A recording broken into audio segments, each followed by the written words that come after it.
Yes. All right, so this is gonna be a little bit casual. There is a Q&A box, so you can drop stuff in the chat, but if you've noticed, the chat moves very, very quickly. Like we probably had 50 messages since we started, and the first message was at 1:58, and the last message is at 2:05. So just keep in mind if you have an actual question. So feel free to chat. However, if you have a question, drop it in the Q&A because we are able to track those. We can see them, we can see which ones are answered, we can see which ones are still open, and that will ensure that we get to your question. So what else? We also we didn't do a deck for this, so we're actually just going to tell you everything that we have noticed and that we've been thinking about regarding this. So the topic is 5 trends that are shifting the future of publishing. And so we're going to name the 5 trends, and then we'll go into some of our notes on it and some of the underlying trends that are causing the major trend, how it specifically applies to publishing. And then we'll talk about how we're implementing it.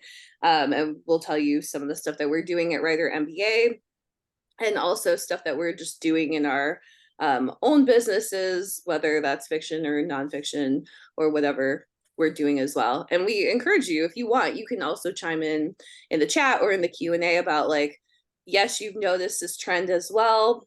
Like if you have data on it, if you agree with it, if you disagree with it, all of that stuff, definitely feel free to chat with us about that, because we're happy to hear your thoughts on this as well. And how you're applying some of these things to your business. I think we're all trying to figure out, because things I think are changing so rapidly. I feel like I can't keep up.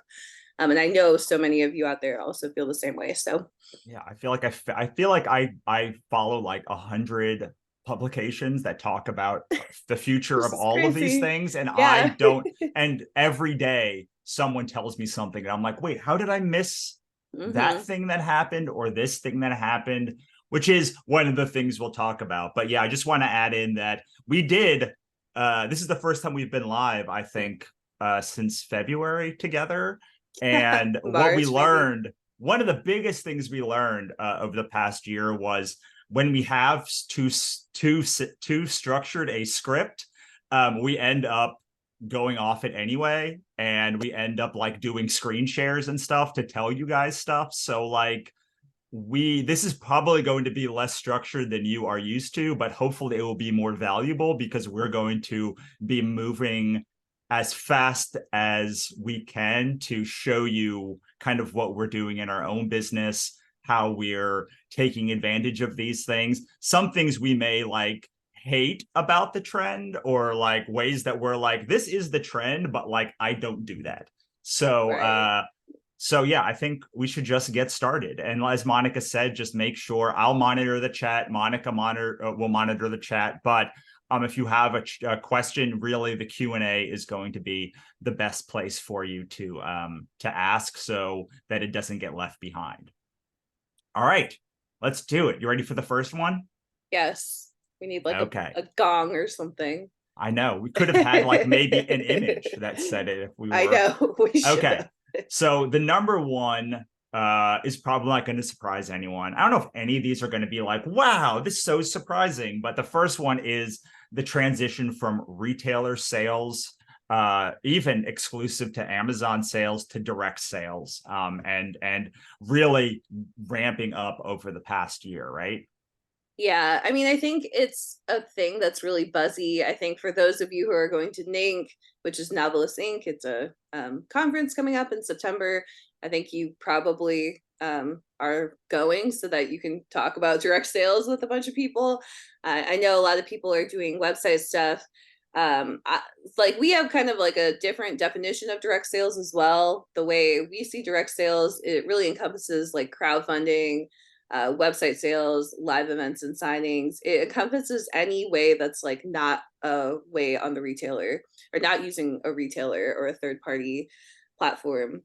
So obviously retailer sales are still extremely important. I want to put that out there too. We are not saying, because sometimes people just take things weirdly, that we don't mean, but we're certainly not saying like leave retailers and go to direct sales.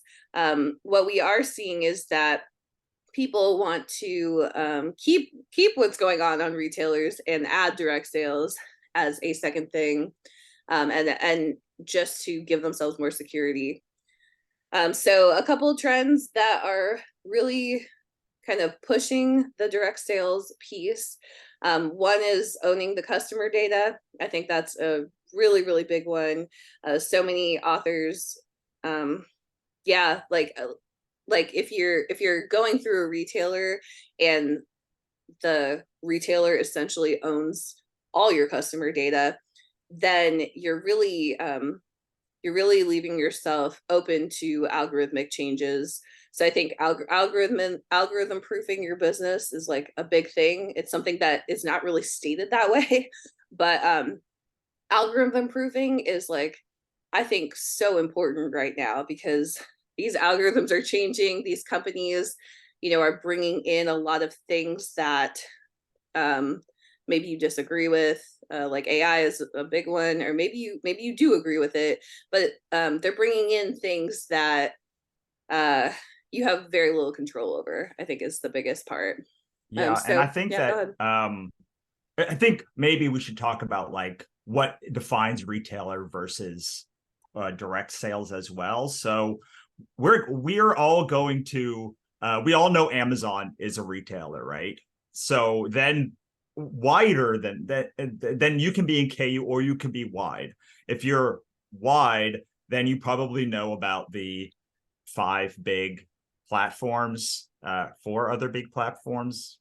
Barnes and Noble, Google Play, Kobo, Apple Books. Apple Books. So the 4 other big platforms. But there's other retailers. So a lot of you are probably on Wattpad, or you're on Radish, or you're on Dream, or you're on these other ones that not in that top 5.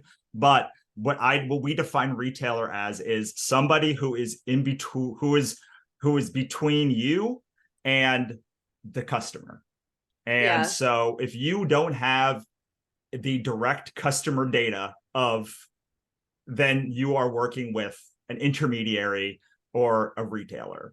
And you can tell, like, we all know that KU just like changed rates again or dropped rates again. But these things happen, as Monica was saying, with every platform. Like Radish, for instance, used to pay amazing, and now they pay not as amazing. Right. And so when we talk about algorithm proofing, that direct relationship means that you can say, I don't like this platform, and go away from the platform, and you can keep the customers with you. And now, and there is a range of that. So one thing that direct sales can be, I would say one side is Patreon, and the other side, I mean, let's just call it the Patreon to Substack continuum for the moment, because on both of them, you own the data. Like, you have the information of the customer, but it is very different how you don't have access to the payment data. So on Patreon handles all of the payment data. On Substack, because it connects to Stripe, you actually have the customer data. So if you, for instance, went from Substack and you were like, I don't want to do this, I want my own thing, I'm going to Beehive or ConvertKit or some other platform, as long as they connect to Stripe, you can literally just port their data to another place. Now they have to have open API and all of these things. Like, there's some considerations you have to use, but because of Stripe, you can take the payment data and the customer data, as opposed to a lot of people that are on Patreon, and let's say go from Patreon to Ream, they still generally have to keep their Patreon, because it's very hard to get someone to switch payment providers, but you're not switching payment providers when you go from somewhere like Beehive or Substack to Beehive or vice versa. You're only changing the platform, but they're keeping their payment data the same.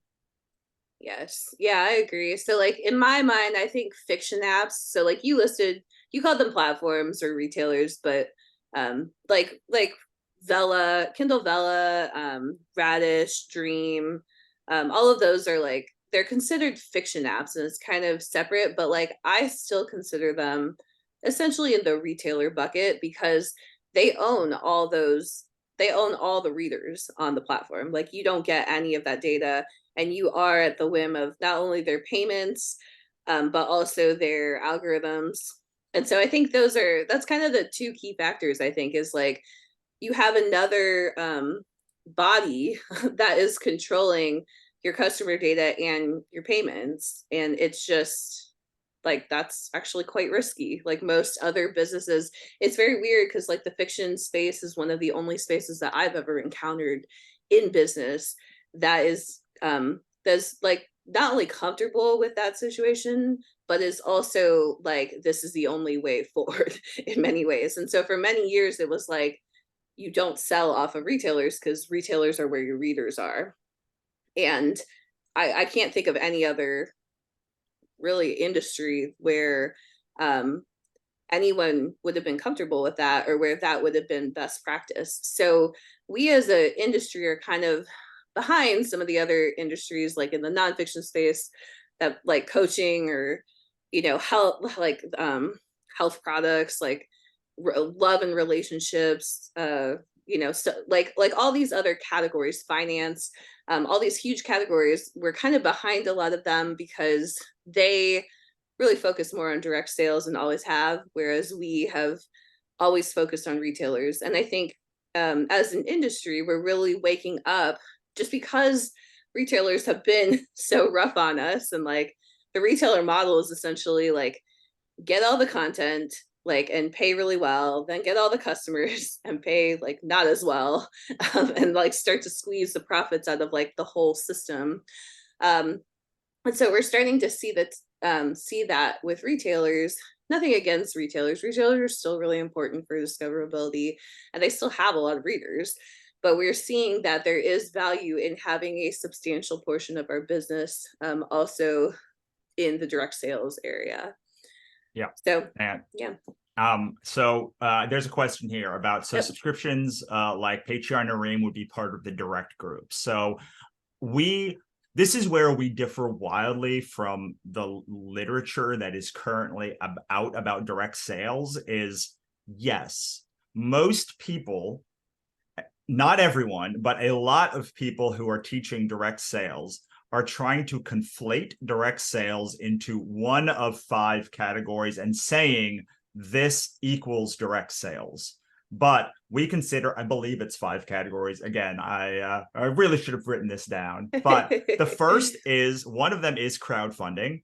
So crowdfunding would be Kickstarter or a crowdfunder or Indiegogo or any of the crowdfunding mechanisms that you probably know if you've listened to us talk for the past 2 years. We've talked about it a lot. The second one is subscriptions. So that is Patreon and Ream and Substack and anywhere that you control the customer data. So this is not like Dream, where it is a subscription, but you are subscribing to Dream. It is theoretically somewhat like Medium, because even though they have a overall subscription, you also do get some of the customer data. So there are some that like skew all of the lines between these things, but in general, subscriptions. Then 3 is web stores. Notice that is one of 3. They're all really important, but like a web store would be Shopify, WooCommerce, Gumroad, some Thrivecart integrations, like something that is on your website selling things, which is different from direct sales offers, which are landing pages like we teach in one of the things we teach in our direct sales accelerator course, which is creating a single landing page that offers a full bundle of your books or something where it's literally only designed to sell one thing. Right. And then fifth is conventions and signing events and things like that, where you are, oh, thank you, Becky, is where you are having, it's like a farmer's market or a swap meet or somewhere where you have direct access to a person. And that is really the other end. It's like Patreon to conventions, but we weren't ready to have that conversation yet. So really the most direct is a person stands in front of you and hands you a $20 bill and you hand them the book. Like that is the most direct sales that you can get. So that is, so number 4, so number 1 is, do you want to write this down in the comments? Yeah, I can. I can do so it. It's like crowdfunding platforms where you would launch from. So like Kickstarter, Indiegogo. Oh, sure. Yeah. And then number 2 is essentially like people still consider it crowdfunding, but it's more like a subscription crowdfunding. So it would be like Patreon, Ream, Substack. Oh, wow. You wrote, okay, somebody else wrote it. The number 3 was the web stores. So that would be like, Shopify, WooCommerce, Gumroad, Thrivecart, anything where you create a web store. Some people use PayHip. I think that's, I would call that a web store. We have PayHip. Yeah. Do I mean, I have PayHip for mine. Do we have PayHip? So if you're really, if you use something else, like I used Gumroad, PayHip reached out to me and said, hey, if we move all of your stuff over, will you try PayHip? And I was like, yeah, cool, I will do that. And so you might want, if you want to try PayHip, they might do it for you too, because I do not have like a huge web store or anything. And it was very easy. It took like several weeks, but you're also like kind of you do have a like thought, sure. You do like speak at things. So like, but you might it kind of makes sense that they would give you a free account out there. But, well, everyone gets a free account. It's only like they give me 10%. It's just they transferred all of my stuff over for me. So, but I would say just the web store is you are sending someone to purchase one of multiple items. A landing page is really one bundle or one item, right? Yeah, it's like a special offer, and then you can do like bumps. I mean, we use Thrivecart for that. I mean, we use actually a lot of things for that. So that's the other thing is like Russell and I are not really that married to any tool. Like we're just like, whatever. Like this is the concept. Like whatever tool you use is fine, as long as the tool like works and gets the job done. But then conventions, signings. That's number 5.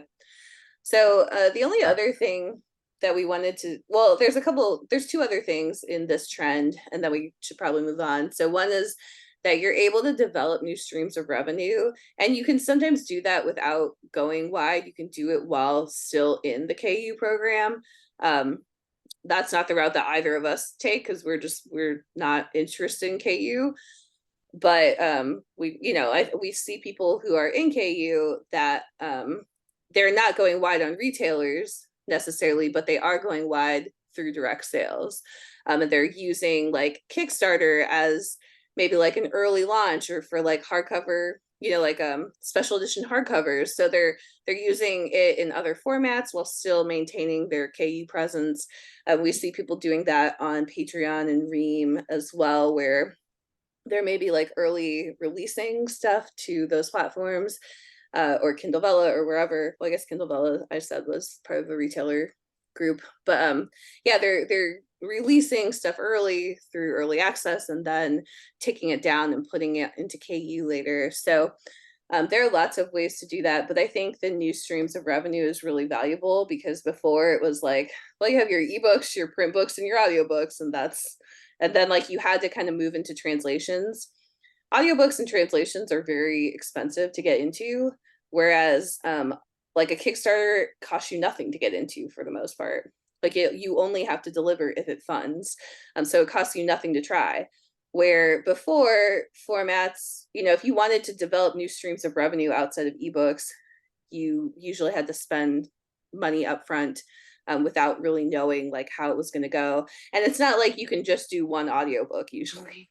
Like usually you need to do like the whole series in audiobook before you really start to see momentum on it, if you ever do. And like that's a lot. Like same with translations. It's not like, oh, like I translated one book and now we're like rolling in a new stream of income. It's like you usually have to translate, a good chunk of the series first before people in other countries and languages are willing to give you a chance. So, and then the last thing is owning your sales funnel. I think that's something that authors, they don't really like. Something I've noticed is like authors don't really want to own their sales funnel. That's kind of why they like retailers, because it's easy. You don't really have to own the sales funnel. Like you're on Amazon and Amazon does a lot of follow-up for you. Like if somebody lands on your product page on Amazon, Amazon's like, hey, are you still interested in this? Like they send out a push notification, they send out an email for you. They do a lot of kind of the abandoned cart sequence for you and also help you with discoverability. So like we saw that as a lot of resistance maybe a year or two ago. And now authors are like, hey, owning my sales funnel is great. like I have like it's great. I have so much control over it. So it's almost like as people start to learn like how to own your sales funnel better and learn like what is an abandoned cart sequence, and notice like, yes, Amazon was doing that for me before, but they were doing it for like other people, they're author agnostic. They don't care which author's book they sell next. They just care that they sell a book next. Whereas when you own your own sales funnel, it's like you get to push yourself in that sales funnel. You get to push and like your readers better. So you get to push like your next best series rather than leaving it to chance. So we see that authors are getting more excited about that part of it. Yeah. I want to we had a question about, isn't there a time cost involved? And yes, there is a time cost involved, but I want to show you just a couple of ways that this gets leveraged in like an actual. So this is my web store on my website. You can see there's a bunch of different products. This is a direct sales offer, which is my whole series. But what's interesting about this is this page basically started on this Kickstarter. So I did have to develop this series one time, this page one time, but for the most part, it ported over here. And then this is this page on my website. This is mostly the exact same content that's on this page. So instead of having to spend hundreds of hours maybe doing the translations and thousands of dollars, I developed the page and I tested it with that Kickstarter one time, and it has scaled to being able to be used now multiple times over multiple different platforms. And when you are, yes, there is some tweaking to be involved once you have that sales page, but that one sales page that I showed you for that direct offer has made me thousands of dollars this year from one email sequence that I created back in January. That was mostly just emails that I had sent during my Kickstarter campaign. So that is what really this wider than wide direct sales allows you to do. Is yes, there is a time involved to optimize, which is why we talk about doing a crowdfunding campaign first a lot of times before you develop your sales page, because then you're getting paid to optimize it. And then you can port it in all of these different ways pretty easily and take advantage of it in all of these different ways. Yeah. That's like a place where our approach to direct sales kind of differs from what we see a lot of people teaching. So a lot of people teach like tests using ads, basically. And I want to say, like, I think that's a great approach. I think it makes a lot of sense to test using ads and like to like set up your web store or whatever, set up a landing page and test it using advertising. But like the way we have always tested our direct sales offers is through crowdfunding. And when you think about it, it's like it's so much more accessible to authors because you, like Russell said, you're getting paid to test. Like when you set up that Kickstarter, you actually are able to create all these different tiers, and every tier is a different offer. So you get people to go to that one page and you see like which offers do they flow into, and your most popular offer is probably the best one to start your direct sales store with. And so that's what we've kind of always taught and what has made sense to us. And I think like, advertising and all that stuff is great as well coming after, but like that's kind of why we always started with Kickstarters, because we were like, it's like the perfect gateway into direct sales, because you can test like these 10 different offers for free, not just for free, you're getting paid to test them, and you're like testing all your copy, and you can change all of that throughout the campaign. You can like email people, and so like that's kind of why we approach it that way. And we think it's like a little bit more accessible in some ways, because you do have to have money to test using ads. Yeah. And it can take time as well. Yeah. I don't run any ads, and I make what I Yeah. focus on is getting people into the sequence. So I run ads for the email to build my email list, and then those funnel into into my offers. But in general, I have not done like big ad spends in my career, and I've been pretty successful.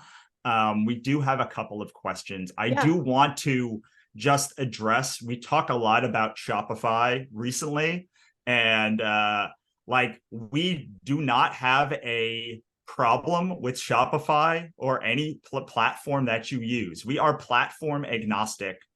We think that it is a better idea to start with direct sales offers. And I don't believe, I won't lump Monica into this, I don't believe that Shopify has the best platform for direct sales offers, or to transition from crowdfunding to direct sales offers. To answer a question, a good platform would be, what we use is Elementor, we use Optimize Press, and we use Thrivecart.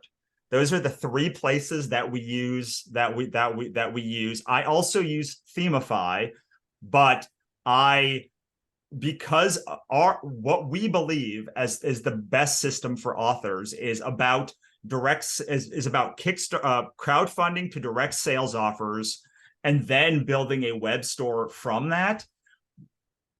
We don't think Shopify is the ideal platform for that. And we don't think that it's worth investing there until you have the rest of it set up, that you have a bunch of things, because Shopify has a lot of cool features like browser intent, where just like Amazon, they can track you and send emails just by searching for things. But like, that is not the focus we think most people should have to be the most profitable in the shortest amount of time. And I do think that because there's been just a lot of talk about Shopify, I wanted to get that out there. We are platform agnostic. Yeah, we just don't care. I mean, really, like I would say like our approach is, like very much what Russell said, like first test your messaging for free as much as you can, and then port that over into your offers, and then start up with ads if you want to. But we really value, like another thing is we test, but we don't test like like, I mean, we're looking at data, but we're not getting like so ingrained in the details of testing. And we are putting out a book about this. We're doing a Kickstarter in November. It's called Get Your Book Selling Direct to Readers. And we'll kind of explain this more, like why we really focus on messaging, and like the framework we use to get our messaging like really quite good before we even start.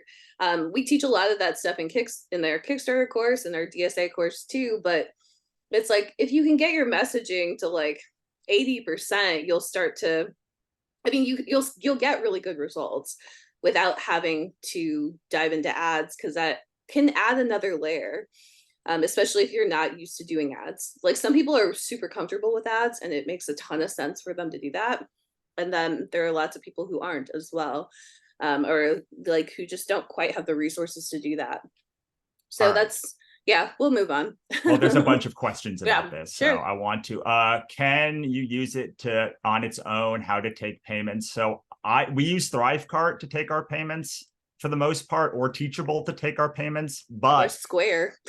but you we just do invoicing. Yeah, you can create buttons in Square and PayPal to use it. I think you probably need Pro to connect Stripe to it, but like we basically use Elementor and then Thrivecart as our cart to like add buttons and like have checkout experiences. So they are two things. I have had. So how I paid for Thrivecart was I created a special offer, which was a free plus shipping offer for one of my books that I had in stock already. And I just let people buy it and I made like $1,500, and it more than made up for the cost of Thrivecart. For the person who asked the question, all I can tell you is what we use. And we also use PayPal and Square, which are free. And that's Stripe. Yeah, I mean, Stripe. we use our most expensive tool is probably Teachable, because like the monthly on it now, like, I mean, we made 6 figures on that platform last year, so that's why our monthly is just like ridiculously high. But yeah, we spend a lot of money on that. But I would say everything else. We also, like, for our individual stores, we also use really different stuff. Like I'm using WooCommerce right now, which everyone is like says is bad, and I'm like, I don't know, like I made 5 figures last month on it. Like, and I do sell nonfiction, so that's part of it. But it's also like, how bad could it be? Like, if you're really good at, like, if you understand how to sell things, your tools shouldn't matter as much, I guess. Yeah. So yeah, and you use, like, you use PayHip. When you told me you use Gumroad, I was like, wow, that's crazy that somebody uses Gumroad. Like at Russell's level uses Gumroad, but then it's like you look at your dashboard and it's like you made so much money from it. Like how can anyone really say that it's not a good tool? Like you made like just wild amounts of money using Gumroad. Right. So it's like yeah. And I think that I don't think anything should be the Kleenex of direct sales. Like I don't think any platform has earned the like Shopify distinction of being the best, because there's so many different things. Man, there's a lot of questions about this. Okay. Want to answer all these questions. So yeah, we have to stop talking and answer. Yeah. I love WooCommerce. I use that in Shopify. You can use them together for sure. Look at Thrive Suite to replace Teachable. It's good. We just got into, like, it's mostly the transferring off things of Teachable and putting it other places. That is just the cost is there. Where do we run ads? We don't. Not for Writer MBA. Not for Writer MBA. We do separately, but for Writer MBA, we don't. I mean, like Amazon and Facebook for me, but not very creative right now. Yeah, and I don't run any of those ads. Like I have the only ad. Well, you run ads for other people. Yeah, yeah. I run ads for other things, and like I use Facebook because I still think it's the best platform and the easiest to learn. I think it's easy. Yeah, I love the idea of direct sales, but the whole sales tax thing has always kind of made me hit the brakes. So in general, okay, I can't give tax advice or accounting advice or legal advice. I would say, though, you should look up sales nexuses, because most states and countries, not all countries, many countries have a sales nexus with a threshold of somewhere between $1,000 and $10,000. It's usually closer to $10,000 before you have to report. That is least true in European countries. It is most true in American states. But in general, you for sure will have to likely pay money, create a sales nexus. Most states won't let you not create a sales nexus in the state that you have incorporated. You have a sales nexus in your own state usually. In general, unless you hit certain thresholds, there is, if you use Stripe, then Stripe has a tax part that you can use. They will not remit tax for you. There's also a Hotjar and a couple of other places that will tell you how much you owe to each state, but will generally not remit that amount for you. It is, personally, the most onerous part of doing direct sales, but almost never will a person doing direct sales run across that sales nexus threshold in America. However, if you were outside of America selling into America, it's also different than selling. Yeah. So I feel like we're getting even too deep into it. I mean, yes, to me, look up the answer sales is like, nexuses. yeah, and also like you have to hire like a local CPA that specializes in online sales. Like you need to have Yeah. somebody, because like it all depends on like where you are, and then like where you are selling to, and like what product you have. So it's like we literally couldn't tell you Yes. like anything about your taxes, like no matter how much experience we have, because your business is gonna be different. So I don't know, I would at least talk to a CPA. A lot of times they'll talk to you for like 45 minutes, an hour, kind of for like they'll do like a free consult with you. Right. And then yeah, so I don't know. It is a tough thing, but like I guess for what I always think of is like every other entrepreneur has to do that. Like every other entrepreneur in the it seems like in any other industry has to do this. And it's kind of it's interesting how afraid fiction authors are of doing this because they've never had to, but it's actually the super normal thing to do as an entrepreneur. Yes. I'm wondering, so this person has 2 trilogies, one at middle grade, one YA. I'm wondering how to do any kind of Kickstarter if you have a small audience, at least when you have direct access to. The book has sold over 27,000 copies and I've been optioned for the screen, but my organically grown newsletter has less than 50 people on it.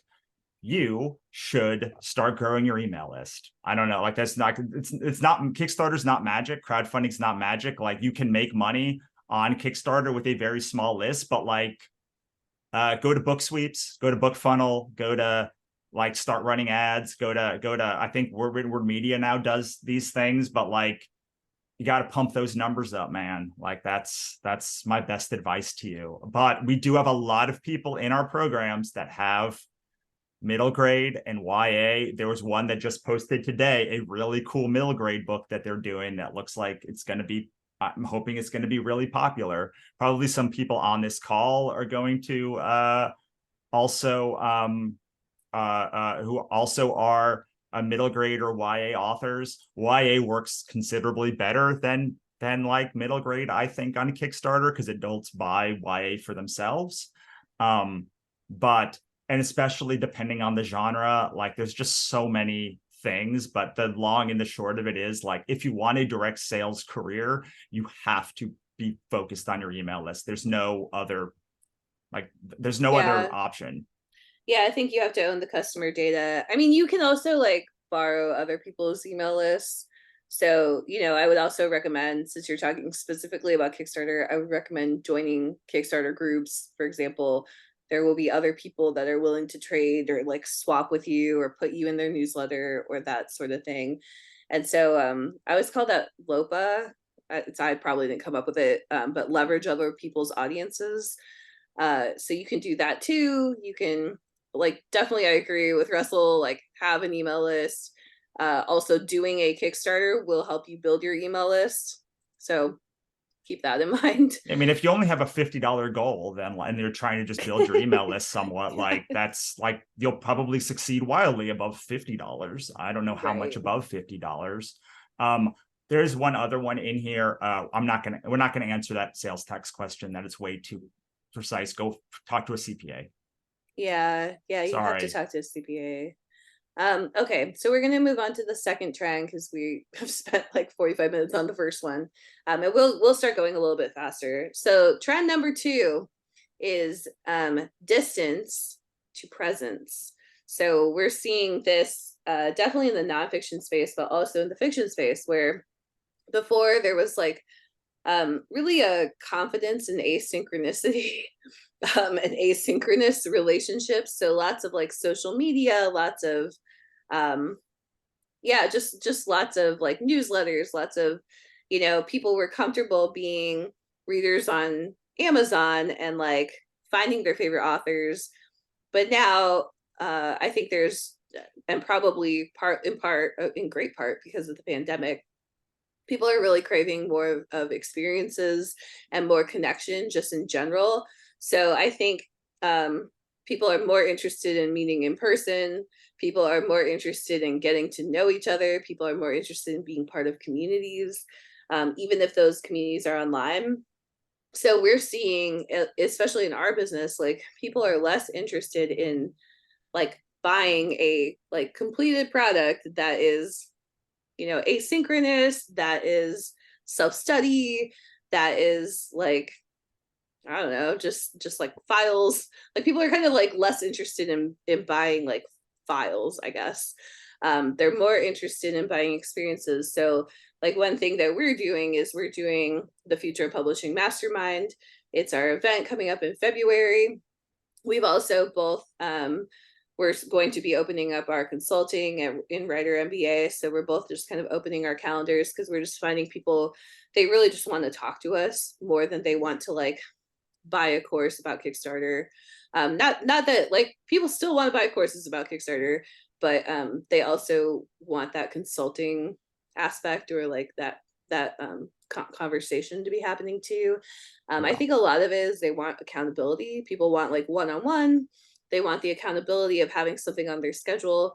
I get that. Like if I know I'm meeting up with people online, I'm much more likely to do the work than if it's like just files that I can do at any time on my computer. Yeah, and community. So what do you want to add, Russell? I would say that, yes, starting a book club. We have a book club, not we. I have a book club called Action Fantasy Book Club, which we started partially for this reason of being able to like not have accountability, but just have community. So if you've taken our author ecosystem test, like forests are the people that are the most, I don't want to say committed. They're the most natural. They're the most natural tendency towards community and interconnectivity for their work. And we've been trying to harness our inner forest to build ways to be live with people more often. We have found that as the year has gone on, even at the tail end of last year, a lot of people started to say, well, when is the next cohort of the accelerator starting? Like, when can I do these experiences with somebody else? Even though the course was 40 hours long and we had literally every contingency, what people really wanted was to be able to get on the phone and talk about what their problem is. I told the client yesterday, I was like, you've spent more in consulting than you did buying the course, like for 4 hours as opposed to 40 hours. And they're like, yeah, but I'm so sick of going through at my own pace. I want you to tell me what to do. Then I can go and do it. And then you just tell me what I did right or wrong. Right. I think that has always been an underlying certain group of people who've done that, but it seems like more and more and more and more people are want you to be present, which is hard as someone who has basically been trying to get off of social media. I've had to re-enter certain groups and certain spaces that I may have otherwise completely abandoned because of the aspect. And I can tell you the place that I'm growing the best now, which is Substack, is easily the place that I'm most present, where I respond to every question. Not that I don't respond to every question on other things, but like I'm not doing the work of putting up new posts and then sharing and all of that stuff. It really is becoming more, especially in a world of AI. So the thing with AI content is it can be fast and it can be done easily and it can be done cheaply, but like it can't be done like by a human. Yeah. That is like, there's a separation there for sure. It can be done by a human, or like can be things can be co-written or co-created by human, but like it can't, like an AI can't show up on a call. Well, okay, I won't say that because read.ai, like there's all these like Zoom tools that now show up on calls. I'm like, record your stuff. But like right now, AI can't really take the place of a human, and who knows, it could change in the future. But at the moment, being a human is just so valuable because of AI, I think. And I do want to say, like, we're talking a lot about Writer MBA, which is a nonfiction business, obviously. But I think the same trend is happening in fiction.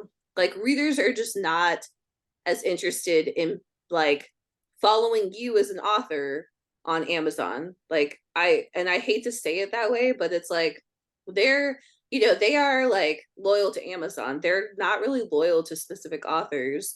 It's very easy for readers to like forget about you if you don't release very often, for example. Yes. And so it's like we just see more and more of that. We also just see like there is a lot of competition in all spaces right now, but fiction is seeing a lot of competition right now as well. And it's like the person that is more willing to talk to their fans and like has just as good of a book as like the next person, that person is probably going to do better at this point. And it's like it's a thing that is separating authors from like everybody else, really, is to have these communities. Like we talk to a lot of 6 and 7 figure fiction authors, and a lot of the time, like they're doing great on retailers, so you don't even know this, but they have like these really like deep communities on the back end, or they've got like a crazy wild like Patreon subscription or something that's just going bonkers right now, like 1,000 people in it.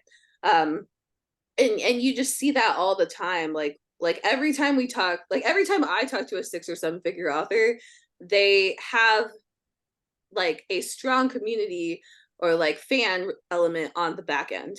And that is actually, I won't say it's what's driving their front end sales, but it is certainly helping their front end sales quite a bit. And that is something you cannot see in sales rank or any of that on Amazon. So well, it's one of the other reasons why I think that like certain authors do really well on Book Talk, because they're present and they're being uniquely present. However, Russell Nohelty, find doing live like TikTok a thing that drains me, doesn't fill me up. However, so if you are a person like me, if you love TikTok, then like please go all for TikTok. But like I have found that I am better if I do things like I have a weekly chapter that I release of one of my past series on my Substack. I have articles that I write. I'm much more a written word. I will be present with you through the work that I do, which I think is something we don't talk about. We talk about community as this thing that exists around work, or as to like people talking like on top of or around, but we don't talk about making connection actually through the work, which is something that authors are uniquely, maybe not uniquely only, but like they are very well suited to write things and then make a connection with somebody through being present in that manner. So sometimes presence is being live here or being live with your community, but sometimes it's just putting out a short story that you wrote. I know Sean McGuire has like a $15,000 a month Patreon, and it's because she just writes. Like I'm sure she also goes live. I'm not saying she doesn't go live, but like she writes like 100,000 words a month. And like it's probably most of what she's doing is doing books that are exclusive to her community that people can connect through, not only around. And so if you're sitting there saying, I can't be present live, I'm chronically ill. I've been chronically ill for 20 years. I can't do all of the things that I used to do. Now that I'm 40, I can't push my body like I could in my 20s.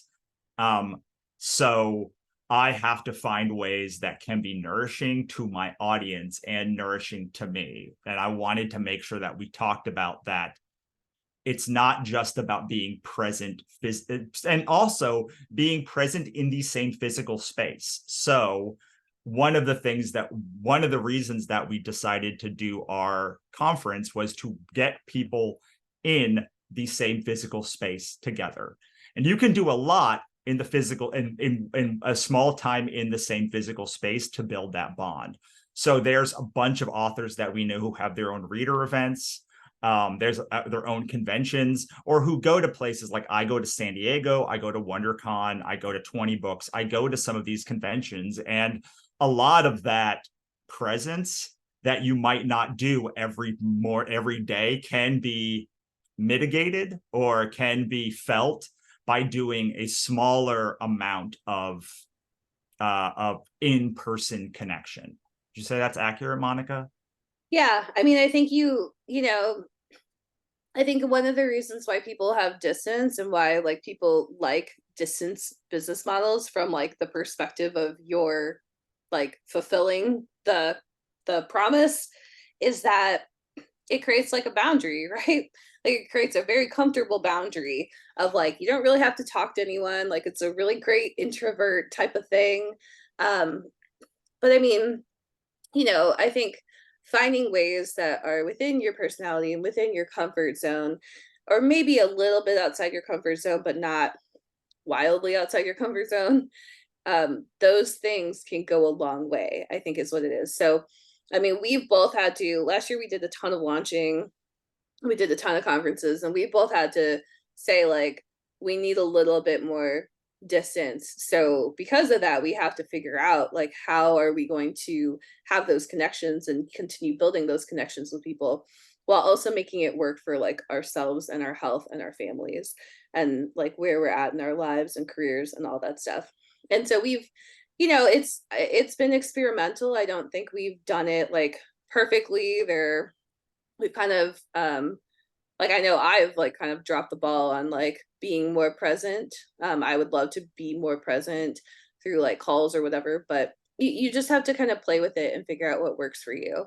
Yes, But I but do we do think, have, oh, yeah, go sorry. ahead. Like we do have a monthly call with our members who like, we do get to see them Mm-hmm. behind the scenes every month. So in our author ecosystem membership, one of the things that you get is that community to come forward. And a lot of the same people come every month. You'll see some of them are on this call, but like that is a way. And that is one of the things we're talking about like a lot of these things are things we see because we talk to a lot of 6 and 7 figure authors, either that are coming to our mastermind, or we've seen at conventions, or we're friends with, or they're in our membership.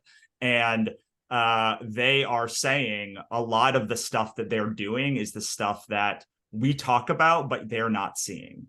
I think we should move on to the next one, but Yeah. I do want to talk Do you want to talk about about Future of Publishing? I do. Wow, we're Yeah. on the same page. We didn't plan that. You say, okay, so for those of you who don't know about the Future of Publishing, we have a conference. It's in the 26th to 29th of February next year on Leap Week at the Hilton Riverside, New Orleans, where we're going to get together and talk about these trends and more with 100 of the 100 forward-thinking creators, vendors, and speakers. We also have not only these 3 days or 4 days, but also a virtual summit for those of you who can't travel, maybe. The virtual summit, which will have a lot of the people in the in-person mastermind, but they're going to be completely new things. We're not recording anything live. And then we also have, and then also part of that is the Writer MBA membership as well. We have a bunch of speakers that we just announced. Shel Honecker, Pierre Gentil, who teaches Shopify and building a 7-figure web store, Tara Kremen from Kobo, Oriana Leckert from Kickstarter, Steph Pajonis, Kevin McLaughlin, Elizabeth Ann West, who are going to come and talk about AI. We are doing an issue of Indie Author Magazine, which is where Shel and Alice come from.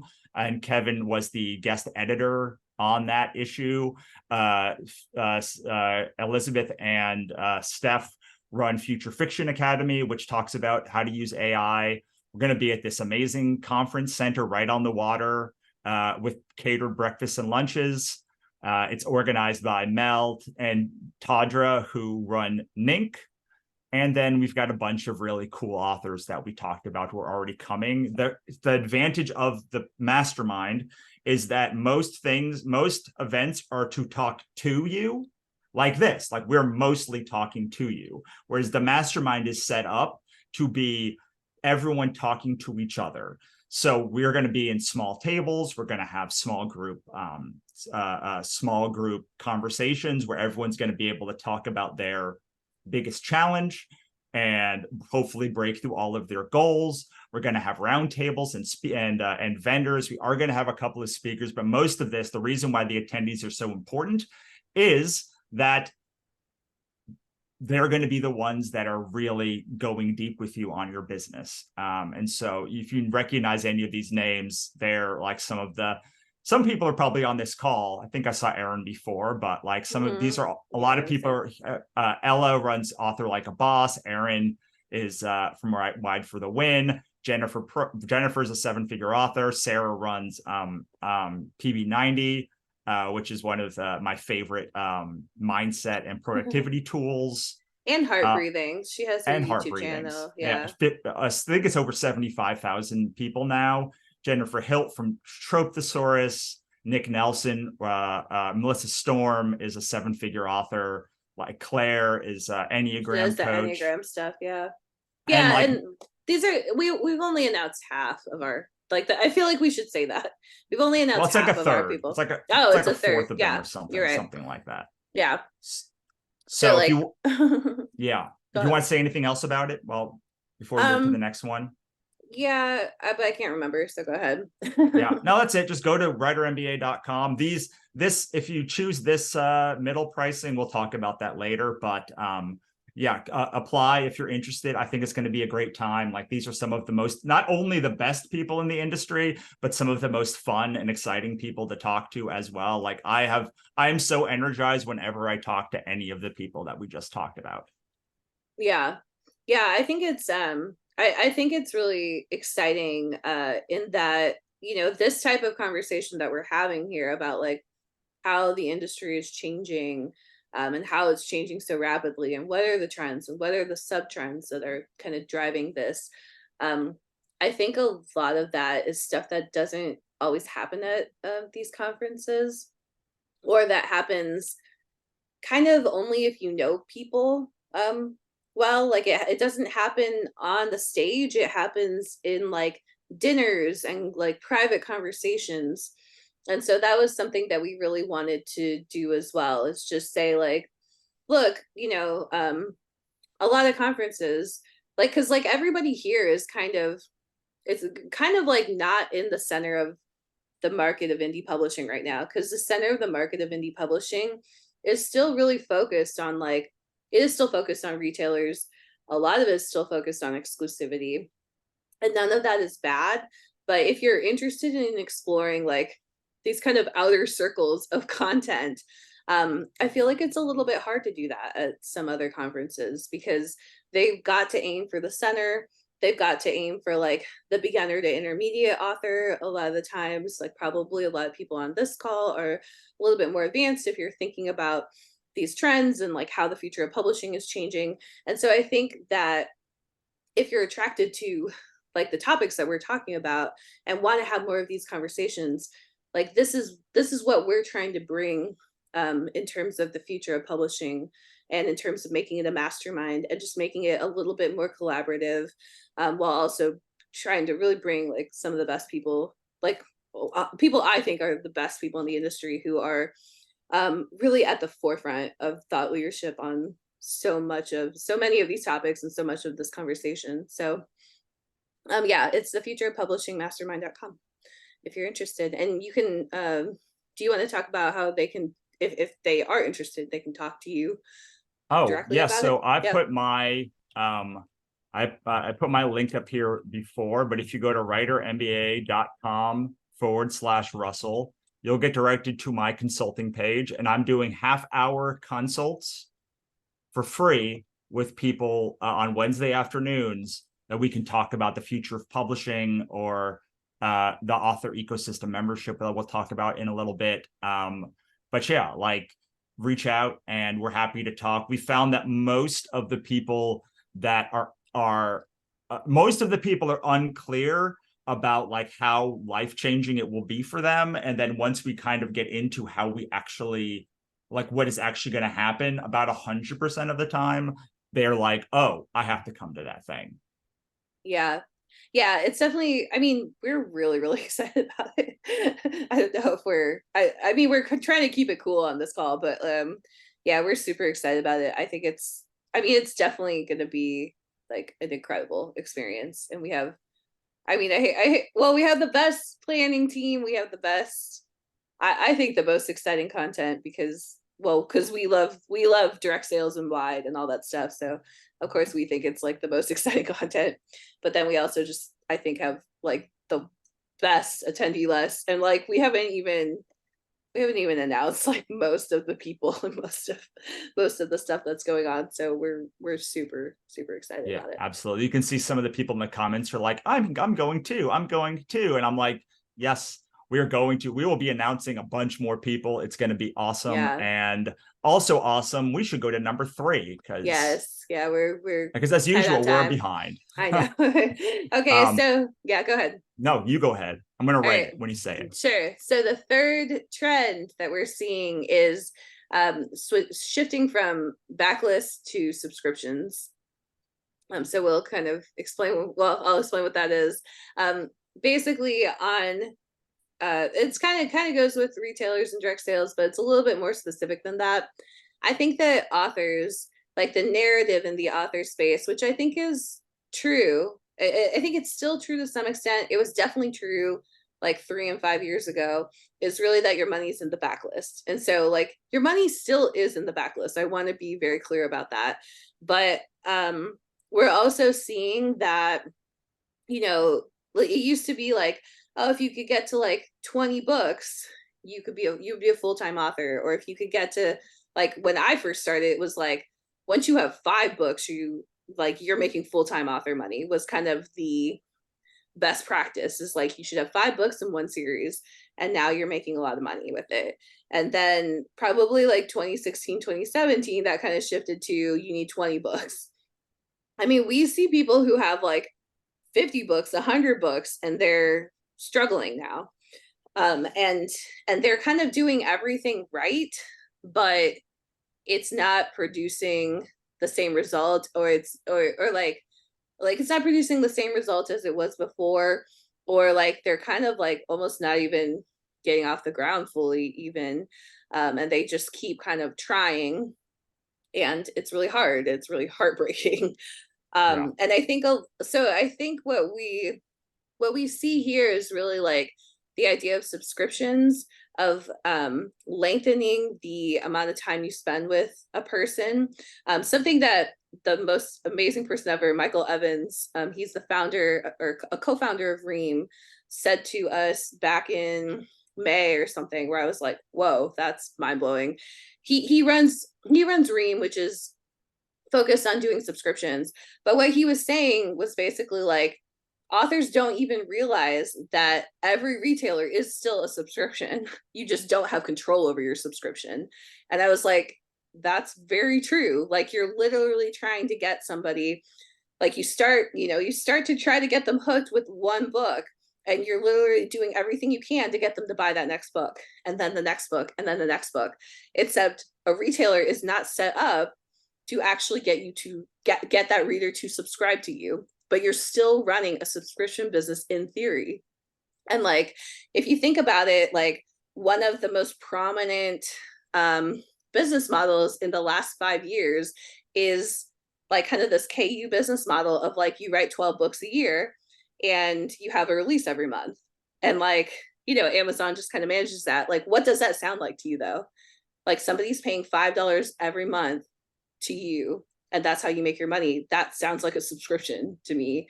And so when he said that, it just like blew my mind. I don't think Russell was as excited as me, but I was like, oh my gosh, he's so right.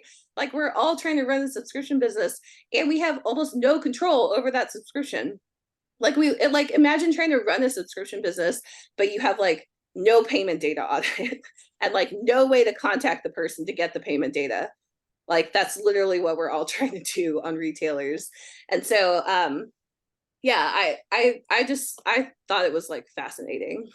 So Yeah. some of the, You wrote yeah, an go ahead. article about it, didn't you? I did. I wrote an article I'm that I trying was to like, find it as because like it it's explains it a lot as well. But I also think that one of the things that that we see is just the expansion of how you monetize your backlist. So I showed you a sales yes, page that was like all 12 books of one series for $20.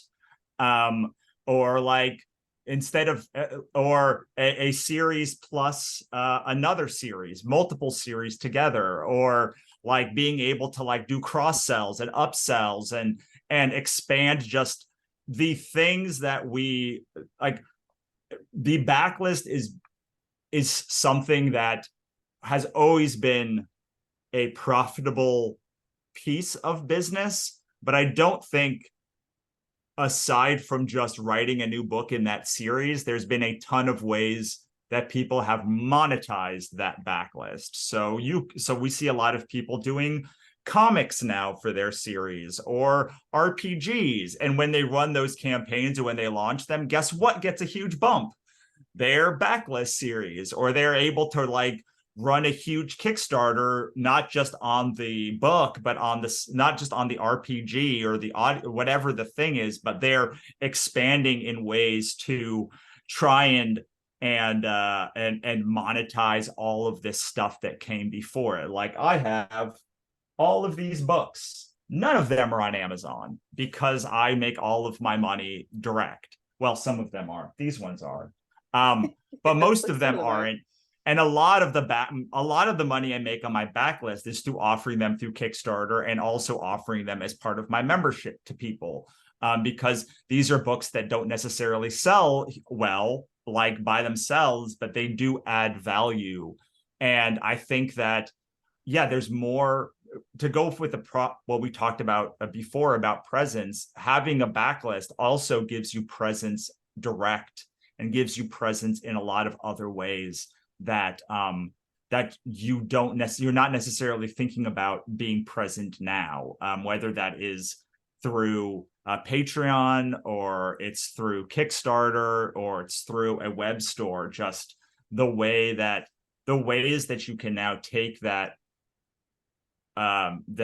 series or that backlist and now use it to monetize in 10 different ways and leverage yourself just so much better by doing merch or doing pins, or I don't know, doing literally just doing a special cover. We had someone come in and do a slipcase to our program, and it was like they ran, I think the campaign was like $12,000 or $14,000, and the only extra thing was they were just buying a slipcase to the series. And that was a way to monetize the backlist of the book while still like without doing a ton of additional work. And and previously, even when the money was in the backlist, the money was only in the backlist when you were putting out front list content. And now you can monetize that backlist through your subscriptions. I have, I think, 12 of my novels available behind the paywall of my Substack.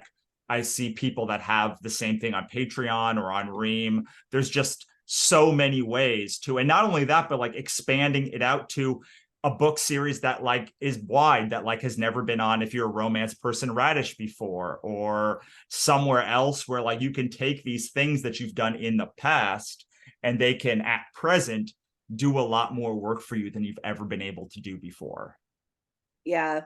So like a couple of trends that I think of. So okay. So I see a couple of comments about like, you know, backlist versus subscriptions. And yeah, maybe subscriptions isn't the right word. It is really more like an ongoing relationship with the audience, which we've kind of already talked about, but it's just the idea that like you invest more energy into your current like you the readers you already have, versus always like searching for, like always trying to find new readers, which you still have to do. So like you do have to do both, but I think like for a long time it was like, well, you just find new readers and they flow to your backlist kind of auto magically through a retailer. And I think a lot of that is like the sales funnel for that was very it was a little bit random.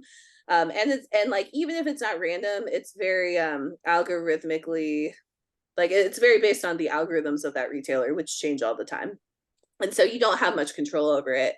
And so again, it's like you're able to, like with a subscription, you're kind of able to own that sales funnel like quite a bit better. Subscription doesn't have to be like like a formal membership. It can also just be like your email list. Your email list is a subscription of sorts. It's a newsletter subscription essentially, and it's a free subscription, but it's still a subscription. And so being able to like push your backlist through your like kind of that subscription channel and shift your mindset to subscriptions rather than to one-off sales, and like, oh, hopefully they find the backlist, and hopefully they remember to buy the backlist, and hopefully the retailer reminds them about my backlist, and hopefully the retailer pushes my backlist. And like it, like all of that is not, that's a lot of hopefully. Whereas when you kind of shift your mindset to like, this is my subscription and I own that subscription sales funnel, then you can really support it in a different way. So like one thing that we see is like readers really want to support you. They want to become patrons of you when they are with you. And I think that's something that retailers do not facilitate well right now. And again, I'm not trying to come down on retailers, because I think we definitely need both as authors. Yes.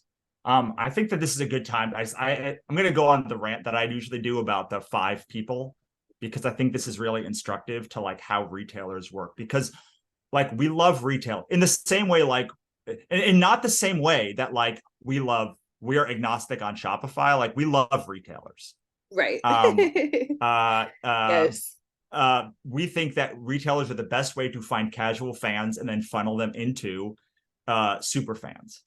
But retailers are set up to close 1 in 5 people. So what do I mean by that? I used to be a sales manager. I've worked in sales for most of my career. Though the general rule of sales is that for every 5 people you talk to or get, 1 person will buy, even if you punch them in the mouth. 1 person won't buy if you give them a gold brick. It doesn't matter. And how you become super successful is how you deal, how many of the 2, 3, 4 out of 5 people that you sell. So when a retailer is trying to find who to sell something to, they are very good at finding the 1 in 5. They are very good at saying, you liked this looks exactly the same as that. Like, so it's the one easy yes. But there's a huge amount of people who are like, well, I did like this, but like, I don't want that now. Now I want this other thing. And they're very bad at, if you want something different. Where we can be successful isn't at converting the 1 in 5. It's in converting 4 of 5, because we're going to have less opportunities, but we can do more to bring more people into our ecosystem by saying things like, and this happens to me all the time, oh, you like how I write fantasy? Well, do you ever like sci-fi? You might like this book. Oh, you might like this book. I am the fulcrum of where things spin, but retailers are not set up to work like that. They can't be, because they are catalog sales. All they can do to maximize their money is to say, do you want this exact same thing? And 1 of 5 people, or what, I don't know what the actual number is, but like to me, 1 in 5 people will say, yes, I want that thing. And then they just completely discount these 4 of 5 people. And how you win when you're doing the work that we're talking about is by saying, oh, well, it's actually not true. It is patently false that people only read the same book. It is just not true. Like, but if you only look at KU or you only look at one retailer, it sure looks like that. But I have never in my entire history of ever talking to somebody ever been like, oh, you only read, well, that's not true. It's happened twice. One person said, I only read Batman. I'll read anything Batman. And one of my best friends says she'll only read books written, romance books written in the 1800s, because she's like, there's a finite number of them and I can get through them in my life. Aside from those two people, I've spent 20 years talking about this, and nobody else has said, I only read one small subset of fiction. Yes. So like if you look at the data on retailers, and like I talk to retailers a lot, and like not just retailers, but like aggregators of retailer data. So like a distributor, for example.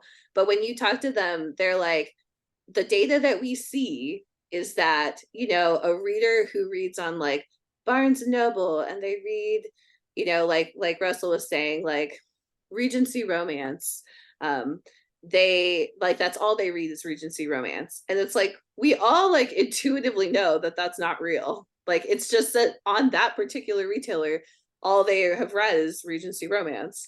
And that's because like the way retailers are designed is to only show, like, you buy one Regency romance book and they're going to try to show you another one. And if you buy that, then they're definitely going to show you a third one. Well, not only that, but some retailers, then they'll go to another retailer often, and their thing is wildly different. Like Monica likes Regency romance quite a bit, I would do, say. yeah. Like, but like, she also bought my Ichabod Jones Monster Hunter series, which is the opposite of Regency romance, probably. Like, so I can just tell from the people, and I generally like dark fantasy, but like, I also really love Hallmark movies and reading those kind of books too. And like, it just doesn't literally ever, nobody is that one dimensional. But yes, someone said, Stay in Your Lane is about the retailers and that one who'll always buy. Not only that, but for instance, when you say the covers should be the same, that is this is why the covers all need to be the same. But if you go to a convention, it is the opposite. Like, if you go down a thing, what you're trying to do is stand out from the other stuff. When I go to conventions, so often people have the exact same cover, and I'm just like, I'm not stopping at any of these booths. But then I'll see one with a wildly different cover and be like, oh, well, that's interesting because it stands out. So it's not just only retailers, but the different kind of sales, you do different things and different things work. And also on different retailers, different things work. Right. Yeah, like probably on Barnes and Noble, like literally that is all they show me is Regency romance, because I bought the Bridgerton series from there. So like I have, like, if I'm just looking at Barnes and Noble, and if somebody looked at my Barnes and Noble order history, they would be like, this is a person who only reads Regency romance. And it's not true. Like Russell said, like I'm actually more of a fantasy reader than anything. And I just probably if you looked at my Amazon, it's like all nonfiction. And it's because like that's what they send me. They send me a lot of nonfiction, and that's where I buy my nonfiction from. Like, for whatever reason, like I don't know why I haven't like psychoanalyzed myself. I buy a lot of my fantasy on Kickstarter now, like just the reality. But you know, I think the other piece of this that I think Russell said this, but he maybe didn't explain it, because I want to make sure we fully explain this concept. The other piece of this is that Amazon knows, like, this person that is my customer only is going to buy like an average of 10 books a year. So like when they're looking at what do I show that person, they're going for that easy yes. Like they're going for, because their goal is not to sell Russell Nohelty's books. Their goal is to get as many of those 10 books as possible that they can get every single year. So their goal is like, you know, I sold 10 books to this person last year, and I sold 10 books to this person the year before. I just want them to buy another 10 books from me. And so they don't care like, okay, they bought this book, and like, so now I'm going to promote like another of that person's books. They're going to show that person's books once. If the data comes back as a no, then they're going to move on to something else. And like, now you've kind of lost that customer, like not forever, but like in terms of Amazon's ecosystem, like Amazon's not giving you a second chance. Whereas if you're selling it, if you're selling directly to them, or like you have them on your email list, your like first email can totally bomb with them, but like you can just send them another email later and you Right. have a chance to win them back, or to like catch their attention, like get them to open the email, like and so it just makes a lot of sense to like at least have the person's email address, which I think everybody here knows that. It's hard to get that, but everybody here knows that. But then like also if you're selling direct to them, like you are kind of the star of that relationship.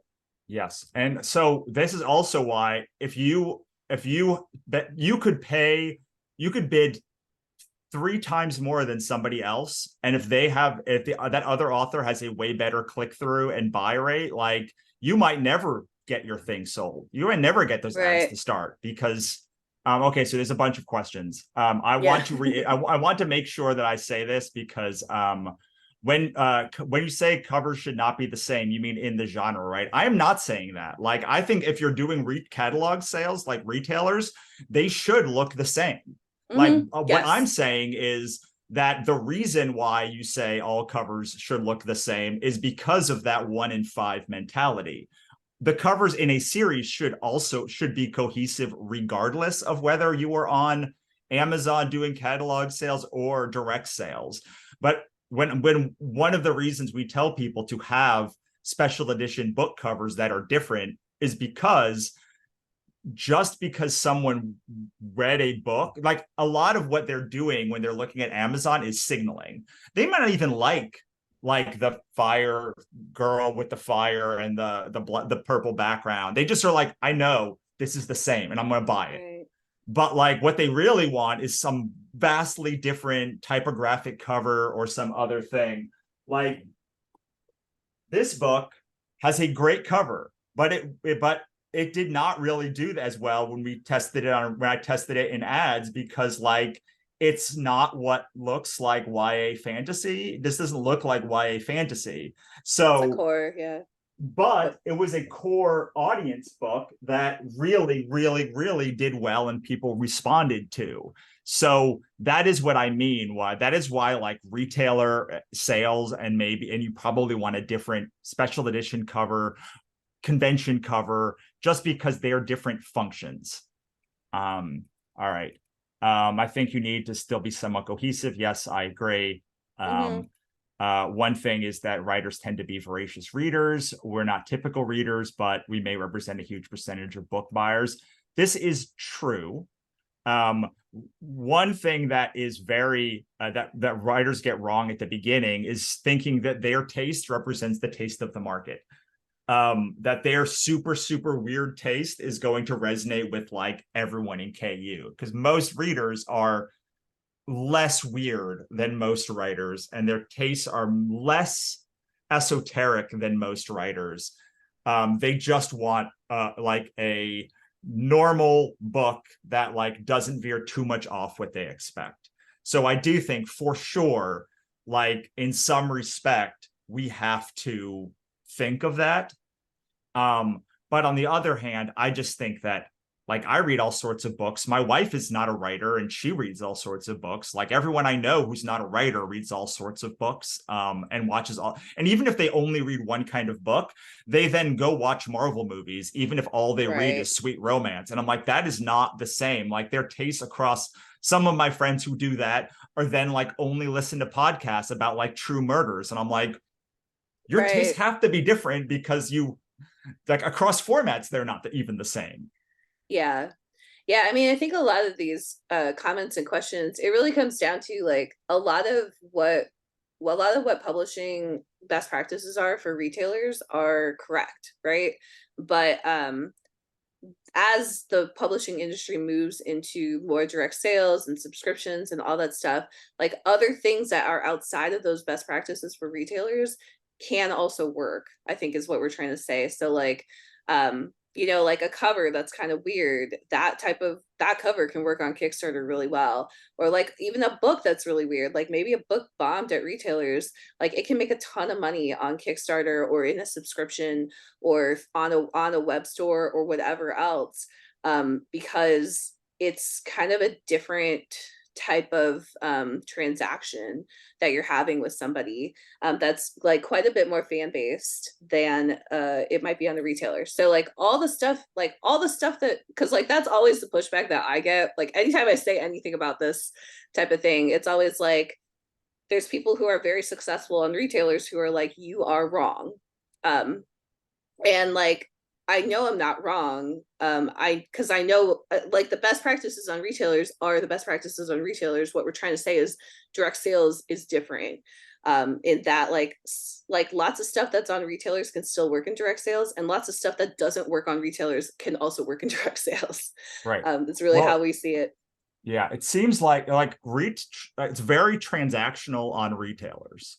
It's very experiential in direct sales, and Right. what you want from an experience is much different than what you want from a transaction. All right, there's one more question on this section, which is there a way to be a Kindle Vella author and run a subscription too? Yeah. It is my understanding that as long as you're not selling books, you can be on multiple platforms with Yes. Kindle Vella and Radish and everywhere. Is that accurate, Monica? Yeah, so you can Kindle Vella, or Amazon I should say, recognizes two formats here, which is one is serialization and one is ebooks.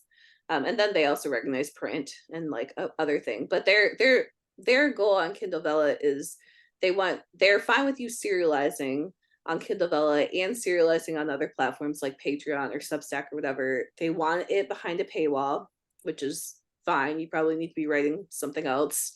That's kind of more the front end of that. And they just want you to not have put it in ebook previously. Right. So something published somewhere means I guess as a chapbook too would count, but like really it's like, I couldn't take this book and make it a Kindle Vella, but I could take all of the Kindle Vellas, as long as it's been done for 30 days, and make it a book later. Right. So you can make a Kindle Vella a Radish and a Dream and a Royal Road. Yeah. You just can't make it. Well, as long as it's behind a as long as it's behind a paywall, which I think Royal Road is free. So it might not go on Wattpad or whatever, but it can go on other places. Okay, cool. Okay. Now we go to the next one. We're at the fourth one. Let's hurry. All right. So, because some of these have lots of overlap. So the fourth trend that we see is gatekeeping to accessibility. And so this one, I think, has a little bit, I think it's most prominent when you look at like AI tools, like you see, but I mean, like another way that this industry has gone through that was really with traditional publishing. So like traditional publishing was gatekeeping, and then indie publishing came along and gained steam, and that was accessibility. So lots more people were allowed to be authors. And so we see this with some AI tools now, which I know people have different opinions on that. We also we see it as like something readers want. Well, so first of all, we see it as something writers want. Like writers are tired of like any one retailer being a gatekeeper to their success. Again, like I feel like we're picking on retailers so much, but like, you know, Amazon's exclusivity program is like a good example of like, if you're in there, they're gatekeeping you from being on other platforms, for example. And so we're just seeing that move from like writers are tired of being gatekept by platforms, and then further, readers are tired of being gatekept from like experiences with the writers. Again, it's like that distance to presence piece of it.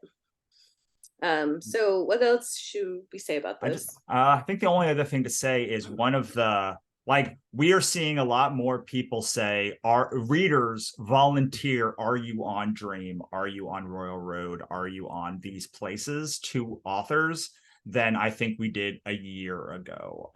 It seems like I'm all over the place there. I'm being asked if I'm on specific platforms where it wasn't like, there's more fragmentation. One of the things that is great. So one of the things is great about existing now as a writer is before World War II, writing was basically if you were rich, you could be a writer. Like it was for a leisure class. And if you want to know why like so many people are like against making money as a reader, like that's one of the reasons. It goes all the way back hundreds of years to being like, you need to make money as a writer. That's so gauche. Between the 1940s and Kindle in the early 2000s, you could make a living as a writer, but only in certain places in the world. You had to be in LA, New York, Paris, London, like you had to be in a big city. Then in the last 15 to 20 years, it's really been possible to make a living as a writer. And more and more and more and more and more options present itself. So we're in a great time to like be a writer. For the first time in recorded history, a human being living in Slovenia can be the #1 author in the world. Like, but that said, and like not even on Amazon, just like by selling their books on direct platforms and like being in like there's all sorts of I hear all the time because a lot of my friends live in Africa and are like specifically do comics in Africa, but they talk about how like all of these amazing African writers are having tons of success that you'd never know because it was like they're like the #1 author in like East Africa or in like South Africa, and they don't even have a presence because a lot of them can't even get on like Amazon or Kobo because they're not even available in those countries, but they're having tons of success in ways that are unimaginable 20-30 years ago.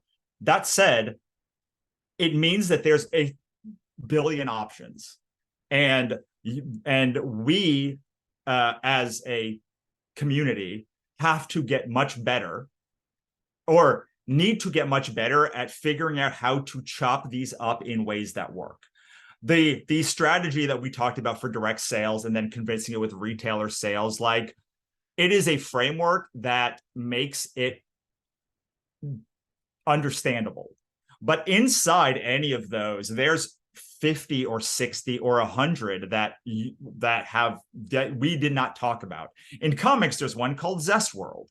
Like it's a subscription model and a like social media platform. And like it's one that like wouldn't ever go on that top 10 list, but I know people that make a living on Zest World as like part of their model.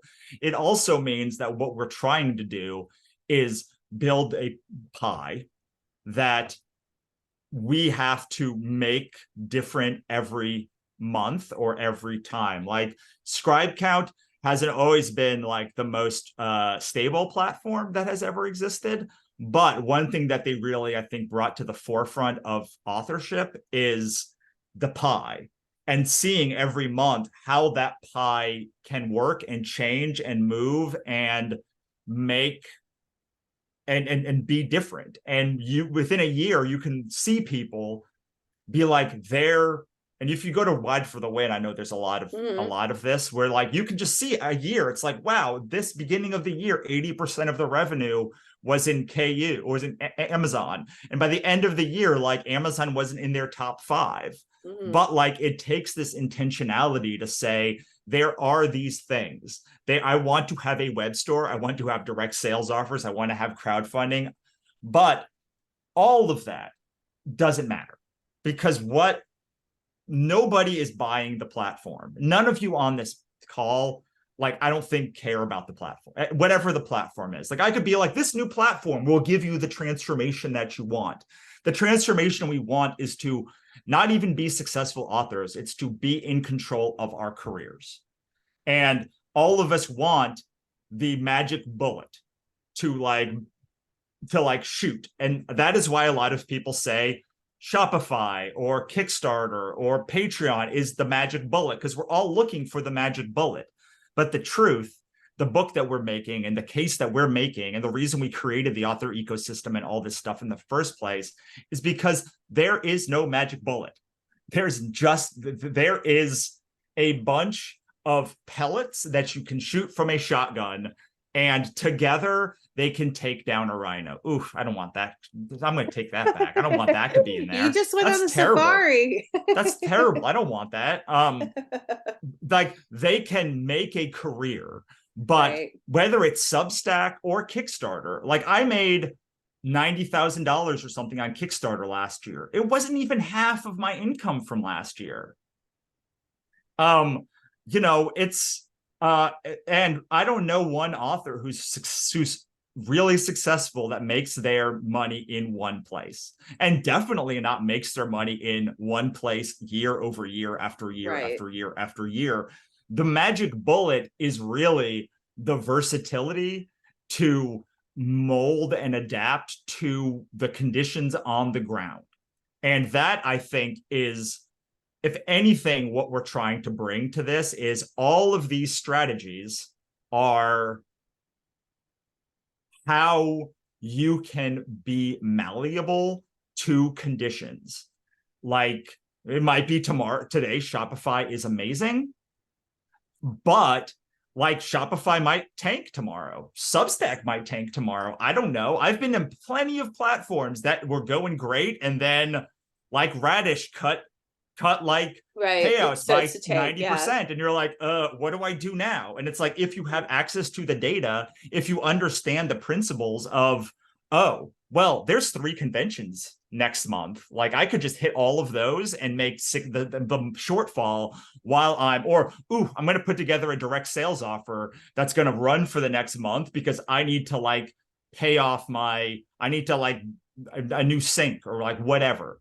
All of those, and I've been in all of these positions. Right. Oh my God, I have a $5,000 shortfall. Yeah. I need to go hit the road again, or like whatever the thing is. Because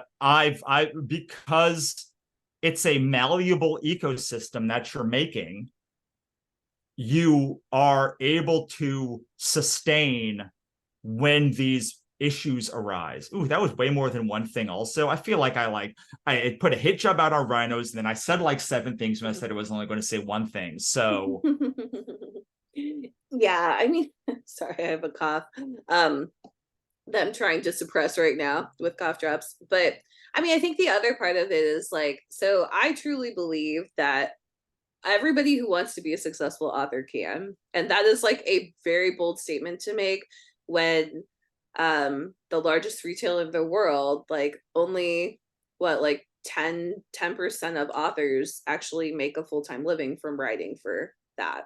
And again, I'm talking about Amazon. So that's like 90% of authors who are not able to do what they love and like I don't want to say like they're still succeeding, but do what they love and make a full-time living or hit their goals or whatever metric you want to use on that. So I really believe that the way that all authors can be like quite happy, like write what they want, not have to sacrifice, not be burned out, like, which is kind of this utopian vision for writers and like what our careers could be. But I actually believe that it's possible. I believe that it requires forging your own path through kind of these crazy wild times. It's like kind of the Wild West out here with direct sales, with like all these platforms. I mean, it really used to be like you had Amazon and then you had the 5 retailers, like the other 4 retailers as well. And that was kind of the divide. And now, I mean, I could probably in 30 seconds name 20 to 30 platforms where there are writers making full-time livings just from that platform. And like there are just so many different platforms that you can try and so many different business models that you can try. Like it's not just like launch a book, sell some backlists. Like that's not the only game in town anymore. And so it's like, what, who are you? What is your personality? What are your goals? And like what actually works for you in terms of selling and marketing your work? Do you want to write like weird Western stuff that's like honestly never going to be the most popular thing on Amazon? Like if you want to succeed on Amazon, you write contemporary romance, steamy contemporary romance. Like if you wanted to be like the most successful on Amazon, or you write like lit RPG, that's just the reality. Like you're never going to be a 7-figure author through Amazon alone doing horror for the most part. I mean, aside from Stephen King, but like that's probably not a realistic path for most horror authors. And certainly Right. if it is a realistic path for even one of them, like only one of them, one to five of them are going to win that game, and the other hundreds are going to lose. Right. And that is kind of what happens. Like you That's have what like happens. Stephen Yeah. King, Joe Hill, a couple of others, and then like a huge drop off. But one of the things that you can do as like when you start thinking about like your ecosystem is, do you know like where the best market for horror is? Where the two best markets for horror are audio dramas / podcasts and movies. Like while horror is the number last, one of the Like the lowest genres on yeah. Amazon, it's one of the most successful like places to make movies, and it was for years and probably still is the number one place. Well, probably murder podcasts are above it, but like it's one of the highest the most successful ways to make an audio drama / audio podcast. So when you're thinking about this like as an ecosystem, you're like, I love horror, I want to be a horror author. Okay, well, a horror author should probably be partnering or trying to partner with some movie studios / directors / like people that are in the community. You should probably be going to horror conventions, because maybe you could create a horror haunted house. Like all of these things are super, super valuable to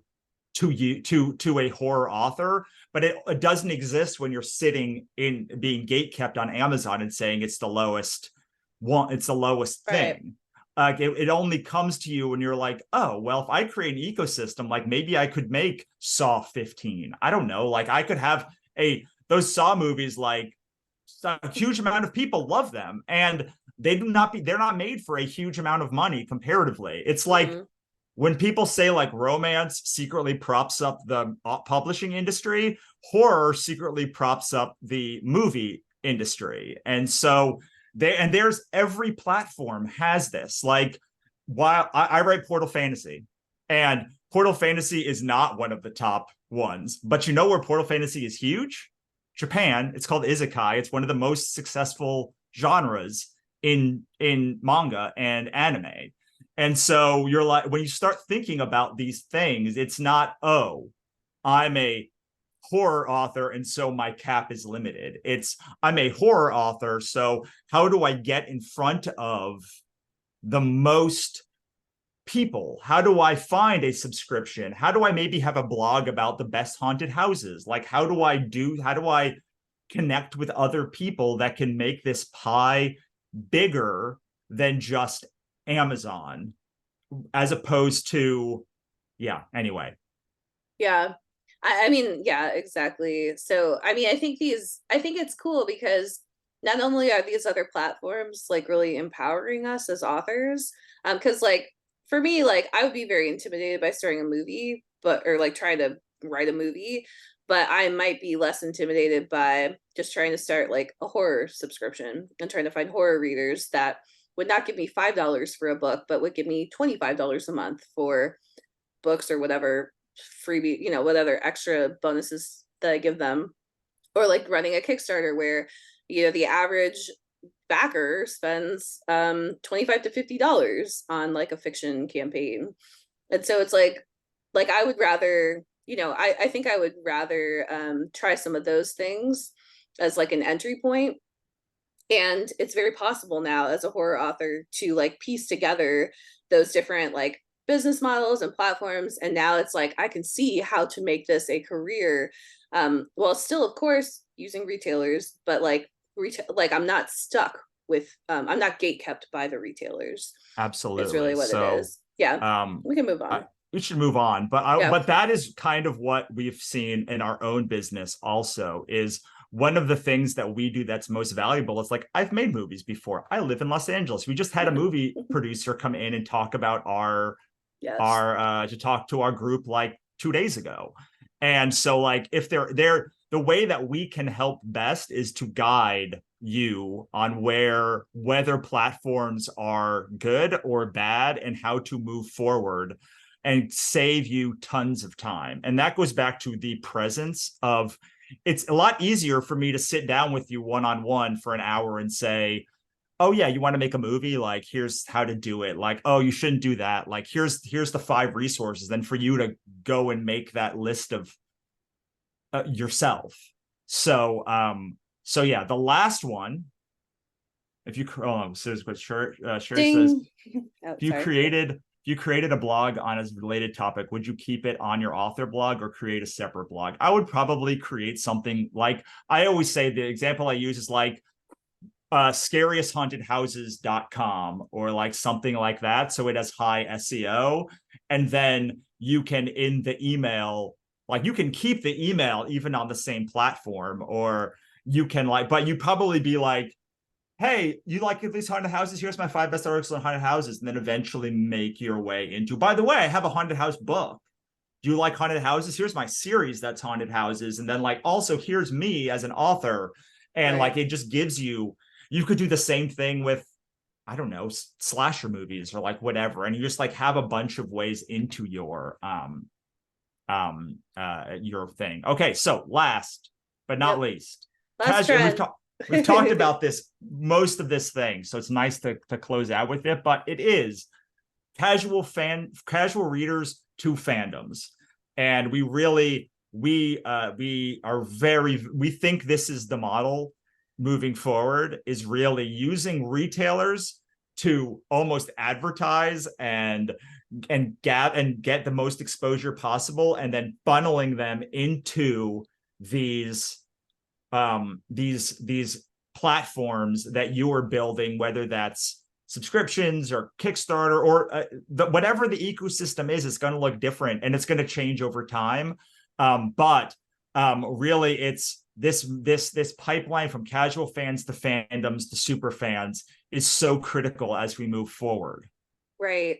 And just for some history on this, I mean, again, like we're kind of comparing like current publishing to like past publishing, but for a long time, the like standard practice was you are getting readers in order to get them to buy the book, get someone to buy the book. And like, yes, you're trying to collect some of them as like repeat readers, but you're also really just relying on platforms to do that work for you. Platforms don't actually do hardly any of that work for you.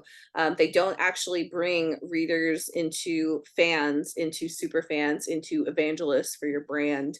Like it's just not, it's not what a retailer does very well. What retailers do very well is lots of discoverability at the front end. So they're like, oh, like, you know, this person likes this genre. It's vampire romance. And like, or vampire royalty romance, let's say. They like vampire royalty romance. So if you give me a vampire royalty romance book, I can get it in front of readers who like vampire royalty romance. Like that is what a retailer is very good at doing for you. What they're bad at doing is, now that that person is your reader, like, let me get them into some sort of system where you can keep selling vampire royalty romance to them, or start selling werewolf shifter royalty romance to them, or, you know, start like developing a relationship with them. Like retailers are just not, like, that's just not what they're built for. So now with all these other platforms are much more organic in building that. Like I was looking, and I've studied a lot of these platforms. So looking at the retailer platforms, a lot of times they kind of stop at like, they really stop at like the purchase. They're not actually even designed to help you, to help get somebody who has purchased your book to actually read it. And like, that's kind of your job. And now it's like, there's so many more platforms that are actually designed to like get people to read things. So I think that's what a lot of the serialization platforms do, is their focus is on like not getting readers to buy things, but getting the readers to read things. And I know, like, I just want to say, like, I know KU is actually quite good at like getting readers to read things. But like platforms like Kickstarter, for example, they're good at getting people to become fans. And like the thing about making somebody a fan of you is it really is just increasing their investment in you. And that can be through time, energy, money, and there's one other thing. What am I thinking of? But anyway, increasing their investment in you. So like, do they spend more time with your work? Do they spend more money on your work? And so I think that's where Kickstarter's actually really great, is it increases the amount of money that somebody's willing to spend on your work significantly from a retailer. That was one of the things that we've always said about Kickstarter, is like, somebody will buy your book on a retailer for $5, they'll spend $25 to $50 backing your campaign. So you just need fewer of them. You need fewer fans, but you have stronger ties with those fewer fans. And then like you make more money per reader, obviously. So then another sub trend of this is really just, I see this a lot in advertising. It's a focus, like it used to be that the focus was on cost per click advertising. So like people really looked at the data, and it was like this very transactional thing. And it still makes a lot of sense for retailers again. But I think now like brand awareness is a stronger and emerging advertising strategy, where it's like, you're just getting your work in front of more people, and they are starting to understand who you are, and like you're almost like telling a story through the advertising as well. And I'm about to cough, so I'll let Russell start talking. So one of the things that I would just say is a lot of people mistake marketing and sales, and sales is easily making the transaction. Like, it's easy to do that, but marketing is all of the things you do to lower the cost of the transaction. And so for most of indie publishing history, the focus was on the cost per click and making the sale. But you can do actually more and leverage yourself more and make your overall spend less if you focus on that brand marketing as well, because costs for so long, costs were so low that like you could make a living doing like a 99-cent ebook, because like it would be 3 cents or 2 cents to click. But now you have to do that additional marketing to lower the cost. Brand marketing tends to be considerably cheaper on a per person per impression basis, way cheaper than cost per click. So you can actually do a lot of that to drive down the cost of the eventual click and the sale later.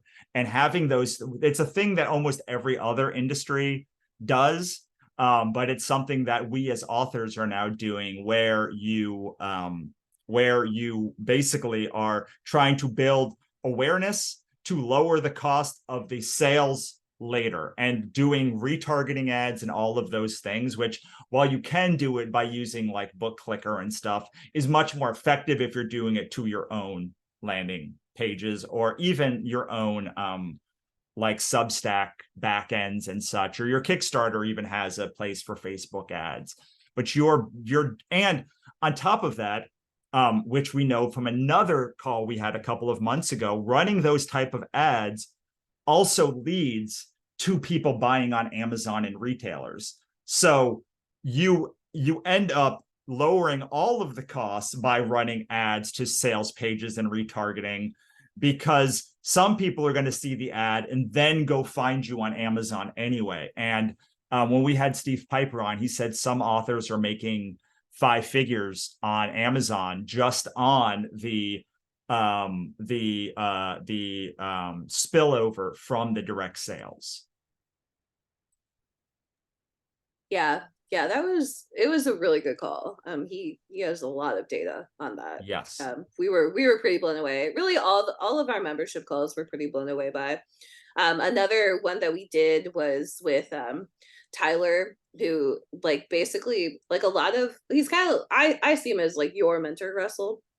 Like he kind of like pioneered a lot of what we currently teach in the comic space. And like Russell, then you took that, you applied it to comics, you added your own systems to it, then you applied it to novels and added even more systems to it, and then we brought it to publishing, the actual publishing space, and like more people who wrote novels, basically. Because for a while Russell was pretty much, he wasn't the only person doing novels on Kickstarter, but like one of like a handful of people who were consistently doing novels on Kickstarter. Yes. And then, we wrote a book and all that stuff. So, well, this is a good time to talk about all of those membership calls. Yes. So if you're sitting on this call, and you're like, okay, Russell, I know at the end of it, you always do the pitch. So like, we're just going to do it. You guys might know we have this author ecosystem that we do. It's a membership. You've previously done it for not $1,000 a year. We have totally rehauled all of that based on a lot of what we saw today, and the need for us to be live with our audience more to guide them through this specific author ecosystem system. So similarly to what we've done before is, I'm not going to go through all this. The author ecosystem is the thing that we have been doing for a long time, and you've probably gotten a million emails about it. We have 5 different things: deserts, tundras, grasslands, forests, and aquatics. Go into any of those more if you want. But basically, we have changed this from $1,000 a year to access all of our courses to $10 a month to access our Substack and our monthly calls. That gives us the ability to now provide a lot more guidance to a lot more people when they need it most and in the moment. Also, we've pulled out basically the most valuable part of the author ecosystem, which is training on the author ecosystem and helping you guys develop this system into its own thing by itself. And so if you want to go to, Monica, if you want to drop the link, but it's just authorecosystem.com, join. You can go to the bottom. I'll go through the rest of the things. The biggest thing that you get are these monthly calls. So who have we had? Oh, look, we talked about Amelia and Michael on here one time before. They're great. They had a mind-blowing call. Steve Piper, we had a mind-blowing call with, who's the founder of Ammo. Yeah. He had a lot of the data on the Facebook direct ads. sales, yeah, and Facebook ads. Yeah. Tyler James, who founded Comics Launch. We talked about how to basically run a Kickstarter really successfully, and then also transition it, because Tyler also has a 6-figure web store through Shopify, and how to take Kickstarter and move it into a web store. We've had Steph Pajonis, who is one of the foremost experts on AI. And she came in and talked to us about how to, one of the things I love about her is she talked about using AI for accessibility purposes. She has chronic conditions. She was unable to write, and she uses AI in a way to literally help her get the words out, because she's unable to, using her condition. And then last month we had Becca Syme, our great friend and just one of the greatest humans. All these are the greatest humans. And then we just had Mike Bloom come on a couple of days ago and talk to us about transmedia. He's a producer at Pipsqueak Studios. They do animation for Disney and all sorts of other places, Cartoon Network, basically anywhere that needs animation. They both create original content, and then they are hired guns for commercials and stuff as well. And so I believe next month we're having Jennifer Hilt from the Tropes Thesaurus, who I love, and who the Trope Thesaurus is such an amazing resource that I reference. I have both of the ones that are out. Believe she's doing a new one next month. She's going to come in and talk to us all about that as well, and just how to use tropes to better market your books and make your books more marketable without having to do more marketing. Have we confirmed our October day? Yeah, I don't know if we should say it because we haven't confirmed, but I know we're also doing a couple calls with we're doing a call with BookBrush coming up. We're hopefully doing one with another vendor that I guess I probably shouldn't say. But yes, so anyway, so one thing I wanted to add to this. So yes, there's a question, can members listen to past calls? Yes, I believe that's true. One thing I did want to say is, like, before we had the membership bundled with the courses, and a lot of people asked us, like, can I just get the courses or can I just get the membership? And so we haven't really changed much. We're just kind of unbundling those two things. Yes. And then do you want to talk about the I do, because Okay. the number one thing that we have been asked, I think this is accurate, Yeah. is how do I figure out how do I make the author ecosystem work? Give me more information of the author ecosystem, some amount of like author ecosystem fervor, which we honestly were not prepared for. We were not prepared for it to like be so resonant with so many people at once. And so we decided to we kind of talked about this in June, that it was going to be like part of the membership, but now we can say officially, like, there, if you've been in one of our courses before and you don't want to join the membership, if you don't, or like for some other reason you just want author ecosystem content for $300, we are in October, we are going to do five live trainings, five live trainings, right? Five live trainings with talking about how to use direct sales and this whole process for each ecosystem.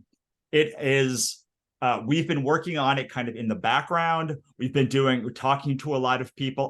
One of the reasons I started doing one-on-ones was so I can start talking to people about their ecosystem and how it works, and how it works for them, and like kind of get more information on how like they're utilizing their own strategies. This goes back to the fact that people want presence from us.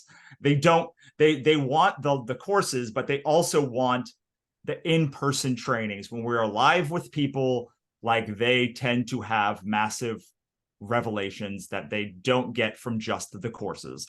And so we have spent a year being like, we're not going to do that. We're not going to do that. Not going to do that. And like, now I can say we are definitely going to do it because we're doing it. We did it with the direct sales accelerator last year. And I mean, I don't know if I had a great time doing it. I think you can ask some of the people are on this call still that, like, I'm sure had an amazing experience. I've seen some of the sales pages. I've seen some of the numbers that have come in. Like, they are really heartwarming and empowering. And this is another chance for us to go really deep in that same way with people and answer your calls live as we talk about this new system and how to build it for your business. You also get 1 year access to the author ecosystem, Substack, and the member calls as well. Yes. So I posted in the chat, but if you haven't taken the quiz to find out what your author ecosystem is, you can go to authorecosystem.com and take the quiz. The author ecosystem's Substack is authorEcosystems.substack.com. You can get it at the bottom. If you just click I need that, it'll go at the bottom, the left side. Yeah. So, and you can also, just so you know, you can also join that Substack for free. So if you're not familiar with Substack, there's like a free version and there's a paid version. So you can also just like hop onto the email list as well if you're kind of like interested, but like not ready. If I've done this correctly, also, we just put together our first brand new thing, right? For our first brand new post. Like, if you've been like, well, I already know all of the stuff you've been posting for the last few months, we have a new post that launched today that I wrote called Maximizing Substack for Each Ecosystem. And it is free for free and paid members. And this is the kind of stuff we're going to be talking about on it. Sorry, Monica. Yeah, no, that's great. I mean, we're definitely, so like we built probably like, I don't know, we probably wrote like 10 to 20,000 words about about author ecosystems already. But then we had like 1,000 people take the quiz. Like, so many people have taken the quiz and like are like, this quiz is great. Like, I know which one I am. I don't know what to do with it. And so this is kind of our answer to that, where we're like, okay, 1,000 people like this. So, or maybe they don't like it, but like 1,000 people took this.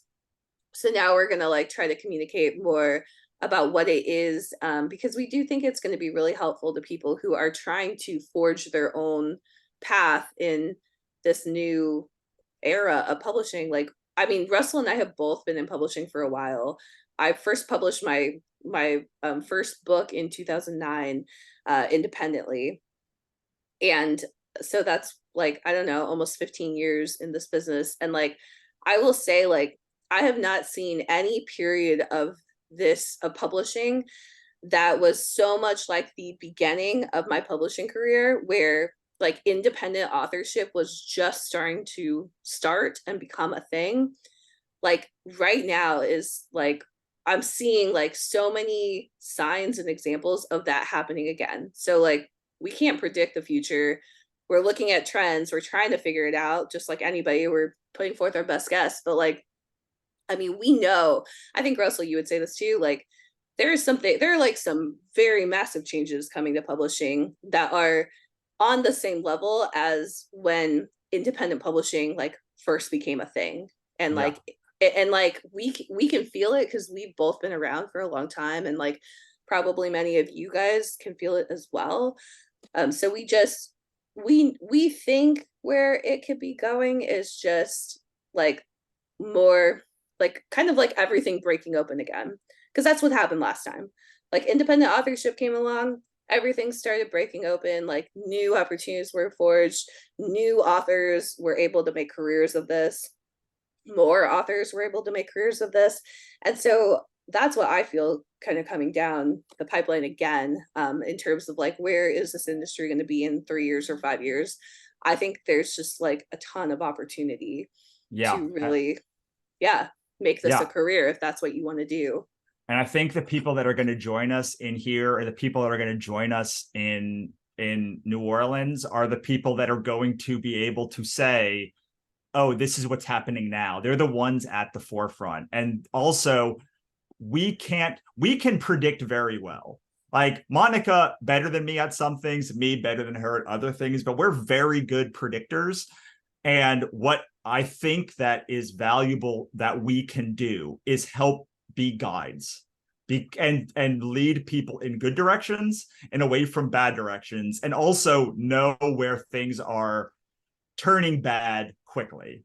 Especially Monica with wide, especially me with like some of the direct sales stuff. And then both of us to fill in all of the gaps that the other one doesn't have time to focus on. It's not that Monica doesn't know all of the things that like all of the platforms. It's just like, you only have so much time in a day. One of us is pregnant, the other one is chronically ill. Like we can't just do the things, be everywhere, but together we can help guide. And that goes back again to the presence thing of, we want to be present so that you can have more access to getting what you need quicker.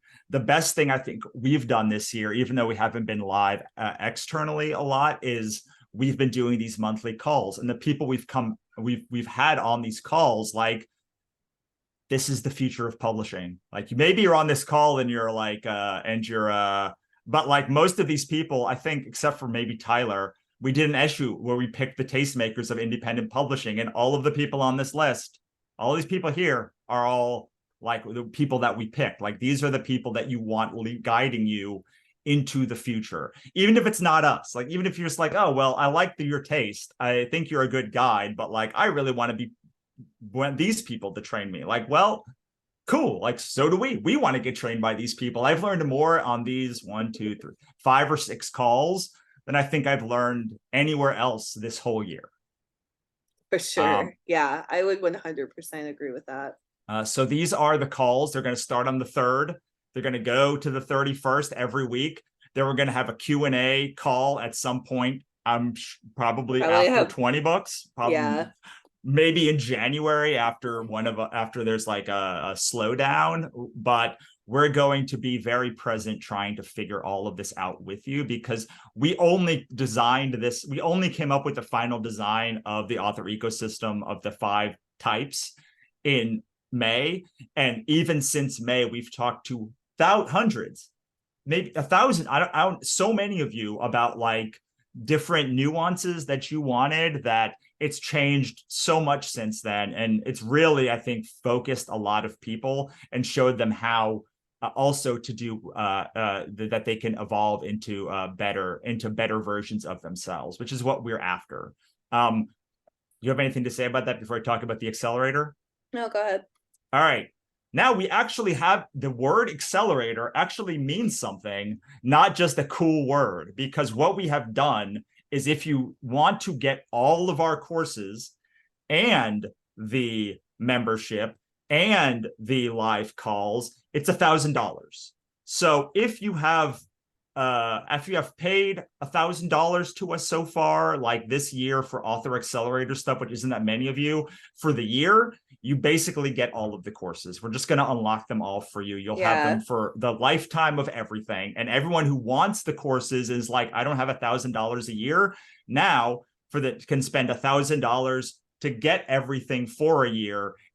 And basically, then they get access to the courses for the rest of, as long as we support them. The lifetime of the course. Yeah, we just kind of, I mean, we got a lot of feedback on our membership, and we just kind of started unbundling it based on what people were asking for. So that's, to me, the membership hasn't really changed that much. It's just that we've unbundled it, so it's like there's a lot more a la carte pricing that's a little bit more tiered to just be more accessible. Because before we were like, yeah, you can come to our conference or you can buy like our $1,000 membership, and that wasn't working for a lot of people for like very understandable reasons. Like that is a lot of money, and so it's like, why, now you can be in the membership without buying all of our courses, which is, and we wanted to help the most people humanly possible with like this, and we think that this is a way to do that while still servicing people who want the courses. Don't get me wrong, I think you should spend $1,000. Like if you don't have all the courses, like you should spend $1,000. They're really good courses. They go over wide, direct, and Kickstarter, crowdfunding. Yes. Yeah. Sorry, go ahead.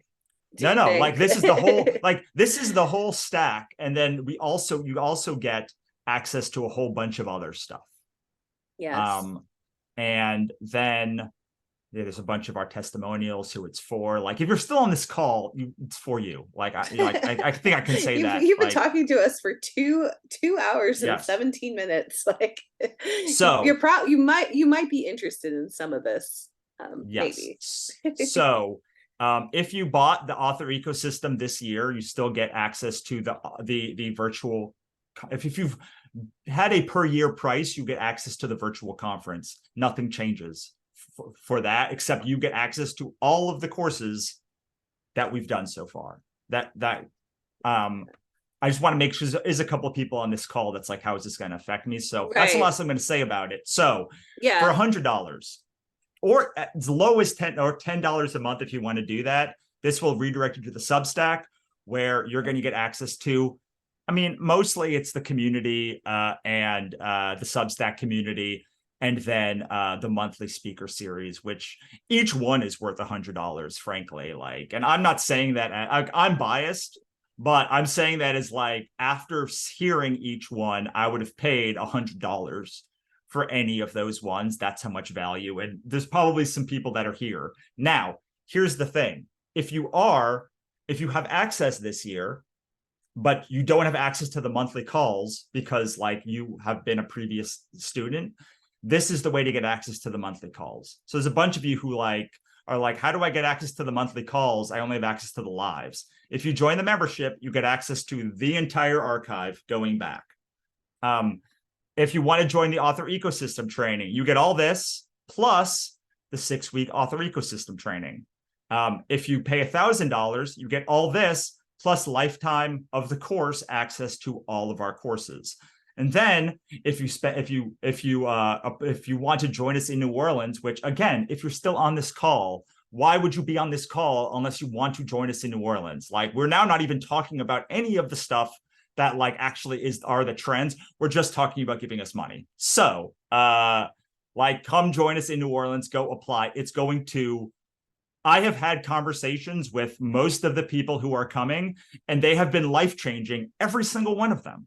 Like, I'm looking at the Q&A. I know Erin's going to be there. She's answering questions. Like, just the Q&A has been life-changing for me. Like, listening to all of this stuff and be like, wow, that is so much information. I have sat next to Erin at Masterminds, and like, is not only is she an incredible breath of fresh air, but like, she's also just like incredibly knowledgeable and doing all of the things. Like, like, it's incredible the breadth of stuff that she does outside of Wide for the Win and consulting. And that's just one of the dozens of people who are coming. And so if you are still on this call, you should join us in New Orleans. I mean, that's and I know it's an expensive ticket. You do get catered breakfast and lunches for 3 days, the 3 days of the conference, right? And you get a ticket and you get all of the stuff here. Yeah. All of this other stuff as well as now lifetime access to all of our courses. Right. Yeah.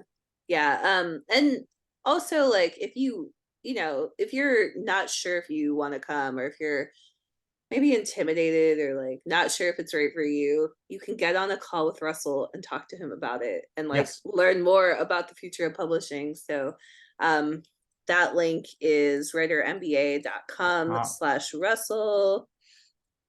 So yeah, you can just go there and like chat with him for 30 minutes. And if you'd rather chat with me, like, I'm happy to do that too. Just email us at writermbateam@gmail.com. But Russell's doing a lot of those calls right now. So yeah, and I mean, at least take me up on the call to figure out what it's about. But basically, it takes the convention model and takes all of the good parts, which are the networking and the serendipitous meetings and conversations, and focuses on that with a little bit of training. But mostly it's eating food and talking to cool people and trying to break through your biggest hurdles with like the smartest people on the planet to do that. In publishing, yeah. Yeah, in publishing. I don't know, maybe some of the smartest humans on the planet anyway. Well, like, sure. I don't know. Yeah. But yes, the smartest people in publishing and indie publishing who are doing the things that you want to do or are doing or want to expand beyond. And what's great is because you get access through 2024 to the membership, you also get the monthly calls. So you also get access to all of the courses, so you can build your way up going there. You get the author ecosystem training, so you can come to New Orleans prepared for like what is going to nourish your ecosystem most and have focused attention to those things. And then you also get access to the virtual conference, which we're going to do after it, to like hone all of the things that you heard, so you can just come and enjoy. So I don't know. We hope, Monica, I hope we took all of the notes that everyone gave us all year and like gave like and did the thing. But like, I haven't looked at the chat. Is what is the people, any people in the chat, any questions in the chat? Yeah, so the chat, everybody is just saying thank you so much for the call and gotta get running, considering New Orleans. We'll get on a call with you, that type of thing. So yeah, I mean, cool. I think people get it.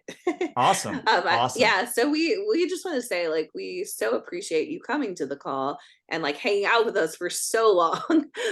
We know that our calls just go like wildly long, but we'd love to chat with you more about some of these trends and get your perspective, because obviously we were just chatting with you in this, but we'd love to like be able to have those conversations, and we think a lot of those conversations will be happening at this conference. So we're very excited about that. So and yeah, thank you so much, everyone.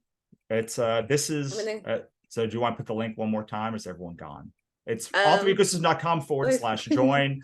Make sure to find us author ecosystem at substack.com, at least, to read the new article that I just wrote for you so we can launch it today. Yep. All right. Thank you so much, everyone. I'm going to stop the recording